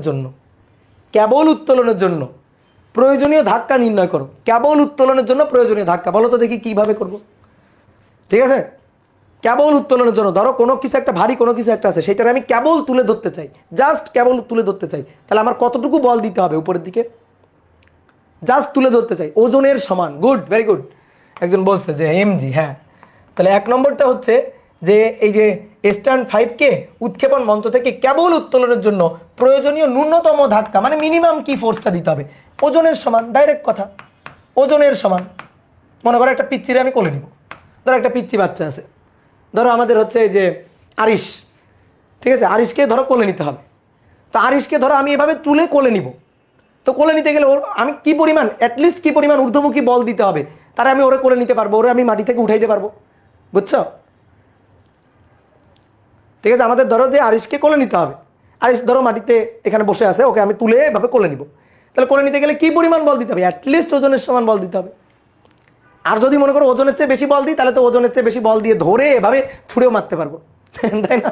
না, ওরা ছুঁড়ে মারা যাবে না। আরিশ হচ্ছে নাজমুস সাকিবের ছেলে, পিচ্চি, ঠিক আছে? তাহলে ওজনের সমান বল দিতে হবে, ওজনের সমান বল হচ্ছে mg। তাহলে টোটাল m, কিন্তু কারণ প্রথমে যখন আমি এই যে নিক্ষেপের মুহূর্তে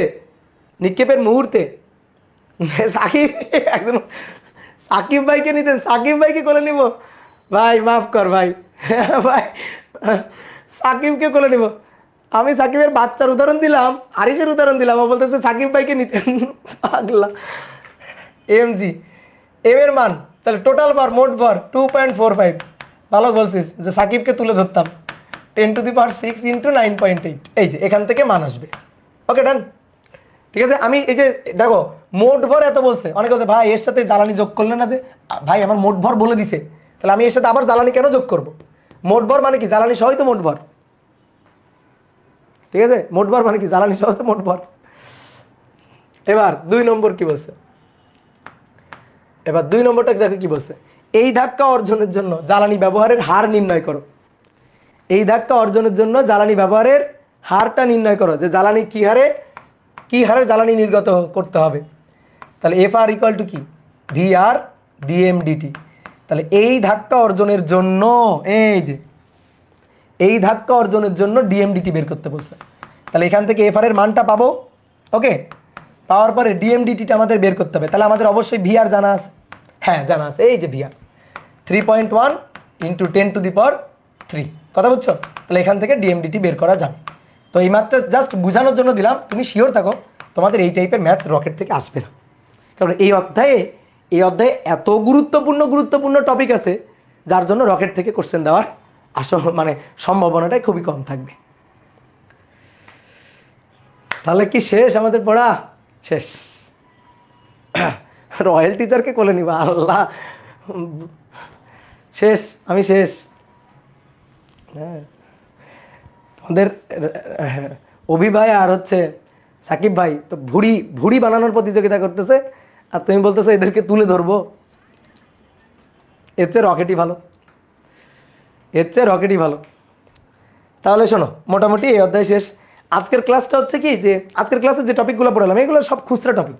মূল টপিকগুলো কিন্তু আগের 4টা ক্লাসে পড়ানো হয়েছে। মূল ইম্পর্টেন্ট যত টপিক আছে, যে টপিকগুলো থেকে বেশি বেশি বেশি বেশি কোশ্চেন আসে, সেইগুলো কিন্তু আগের 4টা ক্লাস। বুঝতে পারছো? আগের 4টা ক্লাস, আগের 4টা ক্লাস কিন্তু মাস্ট। আজকে জাস্ট একটা ওভারঅল মনে করো যে বিভিন্ন জায়গায় পুডিং দেওয়া হয়েছে আর কি। আমার ভুরি হবে না, আমার ভুরি নিয়ে টেনশন করতে হবে না, আমার ভুরি হবে না। ওকে, তাহলে টাটা, বাই বাই। তোমাদের সাথে দেখা হচ্ছে আবার কাজ ক্ষমতা শক্তি নিয়ে কিছুদিন পরে। ঠিক আছে? ওকে।